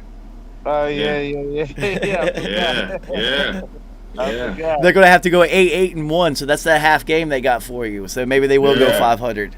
They have to Yeah. tie. They might tie with Cincinnati. If you know what I'm saying, they might tie with Cincinnati. Cincinnati, I'll I'll give that one to you. That's very astute because Cincinnati always fucking ties for some reason. It's always them with a tie. Very Yeah. weird that always happens. Yeah, Mm-hmm. It's just like that one team you couldn't beat them. yeah. You couldn't beat Well, them. because it'll be on Cincinnati too, because they should win. Yeah. Like they'll miss a field goal, or some other shit will happen. That's what I'm saying. Yeah. Like, there's games where it's just like, all right, they beat us today. Like, since they're going to, it happens in the league, right? It happens any Yeah. given Sunday. But Sure. you tied them. It's like you should have beat them. Like, you couldn't beat Yep. them. Yep. They're terrible. They're always bad. But that's culture though. I mean, it takes time. It's culture. So Dak Prescott is throwing for the first time. Like actually throwing for like the first time since. So it wasn't a shoulder injury. It's an injury that pitchers get, and it was actually down here. And Okay. so pitchers, because of how they throw, I found this one interesting. Their team doctors went down to Houston to the Astros team doctors and got counsel with them on how to deal with that injury properly, because nobody in football's had to deal with that one before. It's new. Well, because it's his warm up dance, because he's always. I can see if that's his throwing motion. That's that is his throwing motion. So I found it interesting. So maybe he'll be healthy, like actually healthy, if they actually fixed it. Well, then, if that's the case, the one receiver you should take is CeeDee Lamb. That's the guy. Leave Amari Cooper sitting exactly where the hell. So he's we sitting talked at. about like a big time player that gets hurt and their season gets tanked. Dak gets hurt and the Cowboys sucked. Done. Because now you're looking at Ben DiNucci. The only other I would go with Garrett Gilbert. That's the only other quarterback. Well, I mean, it's funny because when have you ever seen an injured player gain leverage like that in the NFL? Emmitt Smith. How rare is that? I mean, because you had Sherman. I forget his name. Sherman Williams. There you go, out of Alabama. Usually and he wasn't gonna get it done. Usually, you would hold out in the NFL. You're just going to hold out contractually, right? But he was a physical holdout. It was like a medical red shirt, and the team tanked. So they're just like, oh shit, we really do need this guy. God damn it. So that's happened to Jerry Jones twice. Like, son of a bitch, got me again. Fool me once, shame on me. Fool me twice, can't fool me again. George Bush. That's my can't fool me no more. But you know what? Some real shit though. Jerry Jones has been on an apology tour. You know what I mean? Especially with Jimmy Johnson, and he's righting the ship. Now, I mean, honestly, he had to. He was forced, because Jimmy Johnson made the damn Hall of Fame. How you not gonna have Jimmy Johnson in the Ring of Honor? That would just be stupid. So now for nothing, he's lifting some of that bad karma off of Dallas. We'll see what happens. Could be an interesting season. I think that Steven is telling him to shut the fuck up. I got this, I think Dad. so. Like, shut up. I think so. If Stephen Jones runs that team, Dallas is dangerous. Well, look what he did when he was like, we're not taking Johnny Manziel. Exactly. We're building this offensive line. My whole point. Right. And now that Jerry Jones is finally saying, hey, yeah, well, other people did do stuff. It wasn't just me.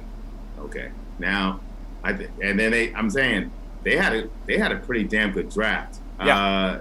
So since he's been running the team, they've been drafted extremely well.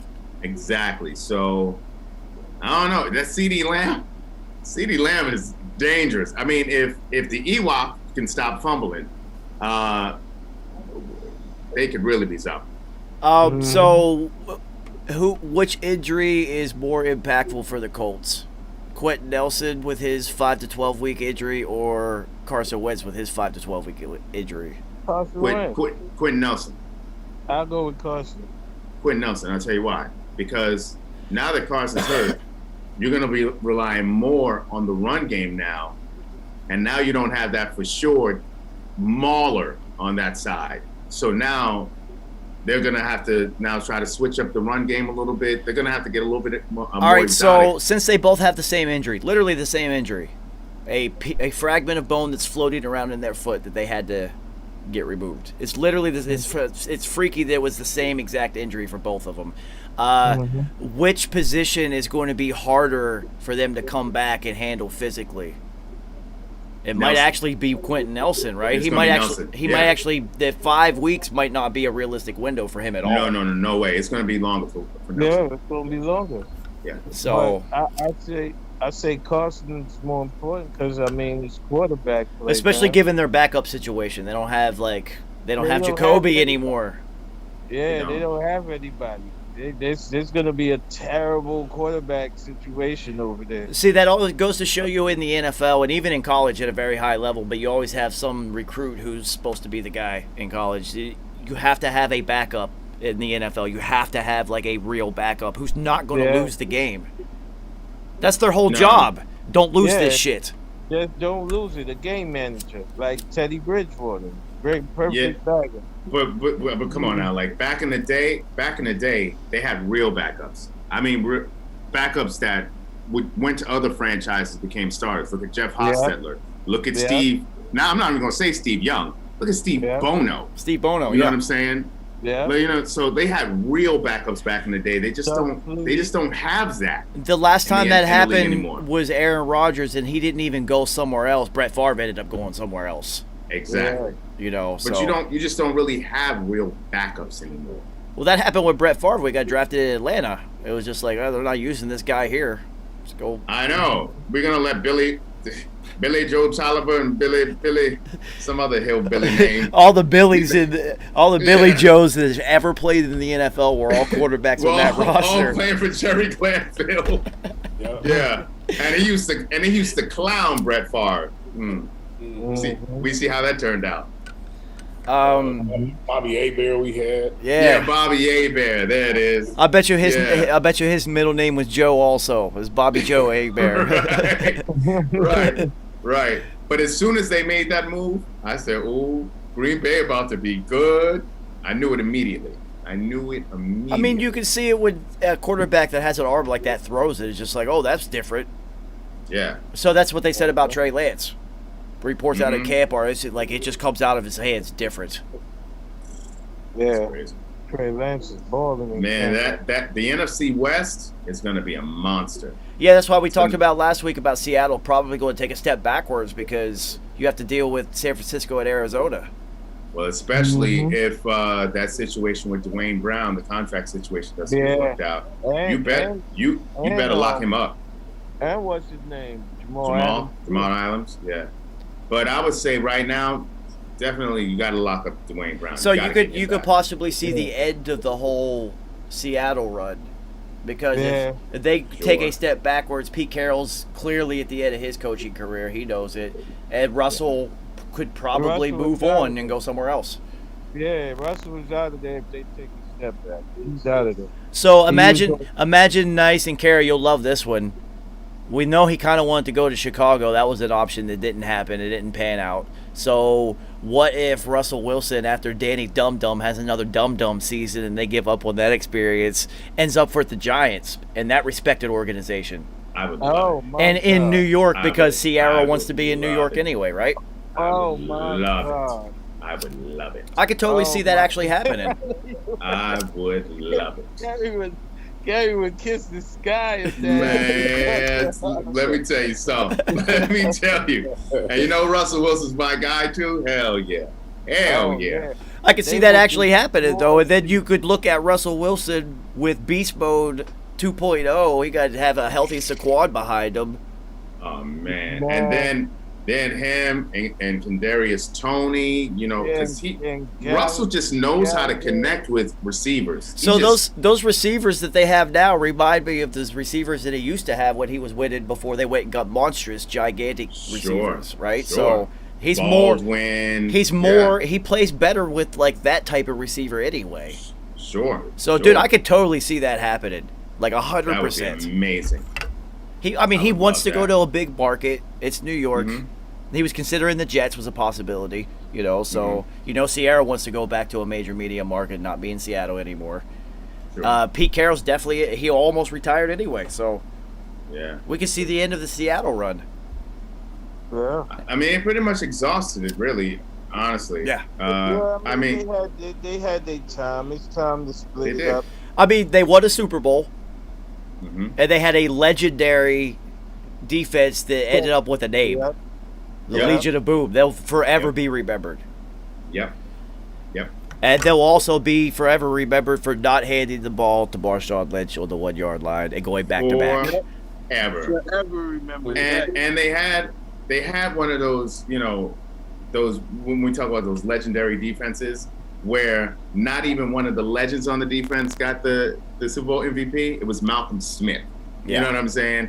Just like what happened with Tampa Bay. It wasn't Warren Sapp or Derrick Brooks. It was Dexter Jackson. You know what I'm saying? The Cowboys is the greatest one of all time.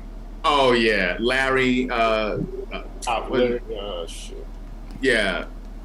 Brown. Larry Brown. Brown. Yeah. Larry Brown. Right. Exactly. You know what I mean? It wasn't like one of those beasts. Actually, what they should have Brown. done in that Super Bowl, and I even thought this as a kid, is they should have actually gave the Super Bowl MVP to Neil O'Donnell. Right. Listen. But giving the game away. You go, me Roger tell you Harper, something. he literally threw it exactly to Larry Brown twice. He sure did. Right to Well, him. He and let didn't me even tell have you- to break on the ball. He just stood No. there. I was like, No, sure did. the Mafia got to him. Neil O'Donnell owed some people some money. And let me tell you, Bam Morris was having a day. Bam Morris was getting busy. And listen, that Pittsburgh team, if Neil O'Donnell doesn't throw those 2 picks like that, I don't know. We could have been looking at a way different outcome. Yeah, exactly. Shout out to Larry Brown for turning that into a huge contract with the Yes, he Raiders did. and then doing and then nothing. disappearing. And then disappeared. That's what I'm saying. Dexter Jackson did the same thing. Malcolm Smith, same thing. Yo, who was the running back that had, was it the Redskins, one of their Super Bowls? Timmy Smith. Timmy Smith. Yeah, 203 yards, something like that. Over 200 And then- yards, yeah. And then, bye. Sleepy. Disappeared. He did a Sleepy Floyd. Remember Sleepy Floyd had a playoff game where he had like 56 points or 63 points or something retarded, and that was like it. That's all you ever got from him. But Sleepy Floyd was also a college legend Yes. at Georgetown. He had pedigree. Yes, You know but what that I'm saying? one, he had one NBA moment, and it came out. It was because I saw a YouTube video of like all the 50-point games, and it was just like he was listed as the most obscure one in NBA history because it's just like he didn't do anything with his career, but he had this game. Well, also, I mean, which one is up there? He plays for Orlando now. Terrence, is it Terrence something. He can hit some threes, and he's more sort of a dunker. But he had a 50-point game one time. It was just like, Wasn't he in the dunk contest yep. when he played for Yeah. Miami, right? But yeah, no, not that one. He used to play for Toronto. Okay. I This know what you're Terrence- talking about. This Terrence guy. And now he's in Orlando. He had like an obscure 50-point game, and he didn't even average 20. How many times do you think he's told that story? All the time. What do you mean? How many times? All the time. And speaking of basketball, the number 2 pick that just destroyed the number 1 pick. So Suggs? Green- Jalen Suggs against Cade? No, Jalen Green. No, it's Jalen Suggs, right? No. It's Green? Green. Oh, yes, it's Green. Pick from Houston. Yes, Jalen Green is not. Jalen Green different. Yeah, he's the truth, man. Oh, he's the truth. Oh, yes, he is. He played in the G League. He didn't go to college. Right. No, Jalen Green is nice. Yeah. People about to see about Jalen Green this year. Yeah, he did Cade Cunningham dirty, man. I love it. 25 on him. I love it. Dropped no, 25. All right, so Cade Cunningham played in the Big 12. There is not a single human being who ever said that kid can play defense. So, Yeah. I mean, he was playing. Cade played. He played all right. He had 17. He played okay. And he's like what, 6'7", 6'8"? I mean, he's not a small kid. Like he's a big dude. Yeah, he's tall, and he got like a 7-something wingspan too. Yeah, he has a good. He got outside stroke. Yeah, he could ball, but yeah, Jalen Green is better though. Oh yeah, he's the truth, man. He the best. I think he the best one out the whole draft, man. Yeah, I got him up there too. He's different. Yeah, that boy can ball, man. Yes, he can. That boy get busy, man. And they also got Houston gonna be exciting to watch because they got another draft dude they draft named Christopher. Oh man, this dude can ball, man. He can play defense too. Heavy. And they got Kenyon Martin's son. Yeah, they got some ballers on that team actually. Yeah, they got a good Martin's son. He got a dropped good young squad. Christopher dropped like 19 tonight. Nice. It sounds like he's like a kung fu legend. Kenyon Martin's son. Kenyon Martin Jr. Word. Yo, so I didn't see this headline because I didn't go to NFL's website, but Justin Jefferson has sprained his AC joint. Yeah, he got injured. Yeah. That's a real injury. He's going to be out for a couple weeks. Easy. Yeah. He's definitely missing the entire preseason. Yeah, that hurt. That hurts. Yeah. Also, I believe that Xavier Howard is going to end up staying with the Dolphins. Yeah. He should this season. No, I think they might work out. I think they were talking about maybe a 3-year deal, possibly. Okay. Like that, just end up staying. I mean, why wouldn't you? Yeah. Why wouldn't you? He led the NFL in interceptions. Why wouldn't you? You got a guy. Why he's still young. Yeah, very young. He's still cheap for these next couple of years, so just keep him. So I think that one of the issues with him is you have to look at long-term stability within the Dolphins organization for him. So he's not even through his 5-year rookie deal yet, and then every rookie deal has that player option. Mm-hmm. I mean the team option, right? So it's 4-year deal, and then they have the team option for the 5th year that they can exercise, right? So it's basically a 5-year deal. They can lock you in by at least year 4.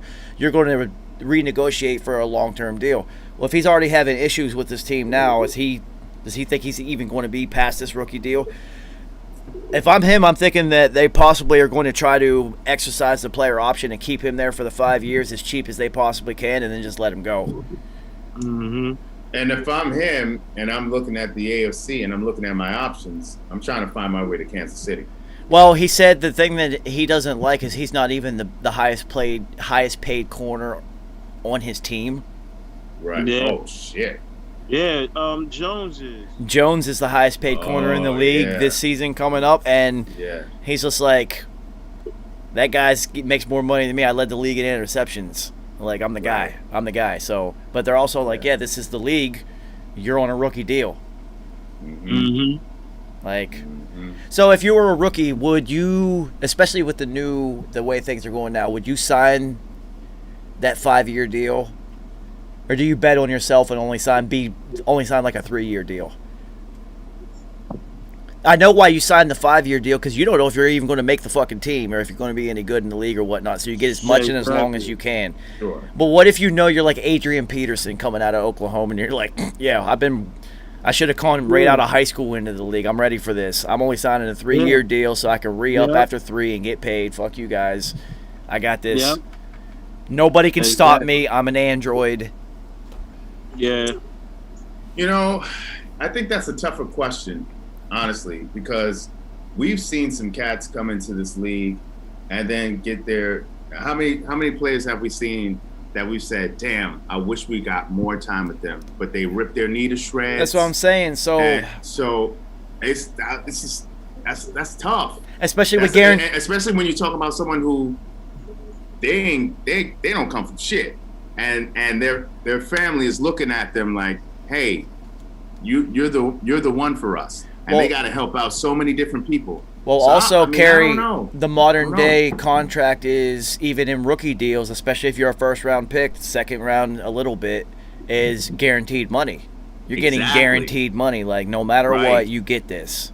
Exactly. You come out and try. You're going to get more of a guarantee the longer you sign. That's what I'm saying. You come out and try to leverage a 3-year deal so you have the power and the leverage. They're not going to give you as much.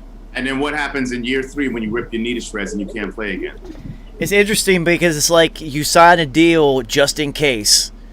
Mm-hmm. And if you're successful, it kind of it paints you into a corner. Because then you outperform the deal. Yeah. And now you're like, oh, shit. And the team always has that player option. So I wonder the team option. So I wonder in the next collective bargaining agreement if they're going to try to get rid of reduce the that, years. and make it a 4th-year team option instead of a 5th-year team option. Because especially with the more games. Yeah. Yeah. That would be a fair trade-off. Yeah. If I were the players, I would go for that because they got to give you something. So like 3 for 4 instead of 4 for 5. Yeah. Yeah. Coming out. Mhm. Yeah. Yeah. And especially now, you have to think of these the new endorsement deals that college players and high school players can make money off of. When if you already coming into the league making money where you like your little old signing bonus ain't shit to me. See, that's gonna be real interesting to see. Yeah. And then how are these contracts going to be negotiated moving forward? If I've made $1 million in college, now what am I looking at in terms of what I'm looking to make as a rookie, especially if I'm top 3? Okay, so say a high school, say Arch Manning. Mm-hmm. Imagine when he hits college. By the time he plays out his 3 years that he has to stay there, at least, this kid could make $10 million in college through endorsements. With his family, especially with the Manning name, with the family history where he doesn't need to feed anybody, he doesn't have to take care of anybody. I can see him being like, "Nah, 3-year deal. I don't give a fuck. I don't need money. I'm already rich. Right. My family's rich." And the Mannings are notorious for getting themselves into places where they absolutely want to play. So he'd be like, you know what? I'll just go back to college and make this money. Exactly. You know what I mean? I don't need your NFL money. So no, I'm not gonna go to the Texans. See ya. I'm gonna go back to school, get this other money, and then I'm gonna wait till a real team comes.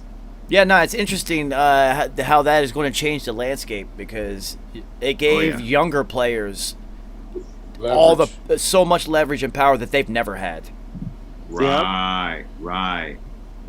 They'll be like, what is this bullshit ass contract? No, nah, I reject that. You know what's funny? You're going to see. I would suspect that you would see some players in high school choose schools that they wouldn't necessarily go to, and go ball out there. Oh, absolutely. And get some endorsement money and like money in college because they're the fucking guy. Yeah. And then be like, oh shit, I made so $2 million in college already. So I'm now, what, I forget the running back who went to Iowa State, a little short dude who set all these college records. Now, if he's looking at it, he's like, damn, I could have made some real money. So now, So I mean, even look at this. Look at the HBCUs, right? And you have some like significant athletes looking to like go to North Carolina A&T, Hampton, Howard. Why wouldn't you? Why wouldn't you? Right. You can get paid and get like an actual real education and go where you want to go. And now get a money infusion for these historically black colleges and universities that desperately need them since they're so underfunded, as opposed to the flagship state schools where everybody flocks to. So now that also creates more parity in the whole college football landscape. But as we talked about it before, it's going to be these 2 to 3 super divisions: SEC, Pac-12, which can easily turn into the Pac-25, ACC, and that's it. ACC, and that's it. Yeah. So, but yeah, we could definitely see, and it's like, what are you offering? Now kids can really, and parents can really say that freely. Whereas before, it had to be a hush-hush conversation. Like, what are you offering? So Roger now it's Harper, like, what are you offering? Roger Harper, let me ask you, if that happens in these super leagues form, the Big Ten will get destroyed. Like those teams will end up going to these 3 super leagues. Mm-hmm. It would have to happen because they wouldn't be able to compete, literally, recruiting wise, on the field competitively. They just wouldn't be able to compete because like Nebraska would jump ship immediately. Like this was not a good experience in the Big Ten. We are out of here, you know. And once a couple teams do that, then the league gets weak. The division is weaker then. yeah. And if you can get Ohio State to move, it's over for the league. It's done. Yeah. The league is done instantly. Yeah, it's definitely Big Ten. Oh, it's wrap. Or- We already see with the Big 12 with Texas bouncing and Oklahoma bouncing. That's what I'm saying. They're done already. They're done. They're done. This rap city for them. The Big 12. So is even over. the teams that are left from the Big 12, if the Big 10 tried to absorb them, it's still not enough. Because if Penn State or Ohio State leaves, or if Penn State even talks about leaving, Ohio State's going to start exploring and probably end up in the ACC. Yeah. I mean, you got to throw Michigan's name in that too. But, you know, I mean, but really it's like Ohio State and Penn State are the two. Historically, Right. like they constant, like Michigan has these ebbs and flows. Right. And Right. you can, it's Ohio State and Penn, you can count on it. No matter, look at Penn State survived, look what they survived. But I'm saying, though, Michigan would probably try to pull a fuck move and try to do it first. You know what I'm saying? What if Michigan, what if Michigan said, fuck y'all, we're joining the Pac-12? Right. That's what I'm saying. I could see Michigan doing some shit like that. Well, you know what? If Ohio State or Penn State pulls this move, we're done, and then we're going to be stuck here? Nope. And if you still got, look who's still the head coach right now, and look who used to coach in that league. I'm sure he's talking to them right now like, listen, we need to figure out how the fuck we get to the Pac-26. You know what I'm saying? Right now, before Ohio State or Penn State beats us to the punch and leaves. So we'll leave, and then we don't care. You do whatever you want, because now we're good over here. I mean, I can see that. Listen, it's probably happening right now. It is already happening. I grew up watching I grew up in the Big East. I watched it happen internally as the Big East imploded because one team said, Miami, the most important team, said, no, we're out. And then as soon as they said we're out, Virginia Tech said, no, we're out too. And then Boston College and Pitt said, well, fuck, we're leaving too. And then what was left? And my alma mater was going to the fucking Big East. So, I was like, here we go. And then it broke up. But here's the thing is, this is how powerful football is. The football teams left and the Big East imploded. The Big East, until they really imploded, still had all of their basketball powers except when Syracuse left. That was the saddest dissolution of a league ever. That was the most Big East basketball. That was the most dominant college basketball conference in history. Come on, man. That was the worst. When that happened, that was the worst. I loved every second of it. Every single team was good. It was incredible. Man. Every team was good. The Big East tournament was the tournament to watch. All right, so I did go to that a couple times, and then after experiencing Madison Square Garden enough, we would go to the ESPN zone and watch the rest of it. Yeah. Because WVU was always making runs. Making runs. So my brother would come up and we'd actually go, but come on, man. Come on, I gotta sit sideways here. This is retarded. I'm 5'7". This is stupid. It's like going to the Apollo or Fenway Park. When people were traditionally 5'2". That's all those Irish people. So, funny thing, I played with 3 Irish people today, and none of them knew each other. That's amazing. Completely random, and I didn't understand at least 60% of anything they said. And they were speaking English the whole time. I had no idea. Let me ask you a question. Did you hear either of the words lucky or charms? I don't know because none of them were any good at golf, so they spent a lot of time in the woods. Searching for that motherfucking leprechaun, homie. I love it. All right, so you know what time it is. I'm going to go hang out with the dog and get some food. I appreciate you guys. We will be discussing which tickets we want to get this week. So it's a matter of where we want to sit and how much we want to spend. It doesn't really matter. The only thing is, if you haven't been there for a football game, Carrie, you have been. That place is fucking huge. You don't. It's huge. It's huge. You don't want to be up in the top. Oh hell no, definitely. Because then you'll just be watching from the jumbotron. Yeah. You might as well go to a bar for that shit. No, Roger Harper, you're gonna feel like Russell Crowe in Gladiator when he walked into the Coliseum. You're just gonna be like, it doesn't make sense. It's so Yeah, big. humongous. It's so big. It's like Yeah. 6 It's fucking humongous. layers tall. It's so many fucking layers of seating. It's retarded. Oh, yeah. Yeah, So yeah, we will be in it's- touch, guys. I appreciate your time. Yeah, sure. Nice. You're hilarious. All right, that was awesome. Good to see Nice. Yo, shout out to everybody for coming through and listening to me and my homies talk about sports. It's always hilarious for anybody who actually does that. It's Tuesday. Next time you will see me is Thursday for Beat Boutique.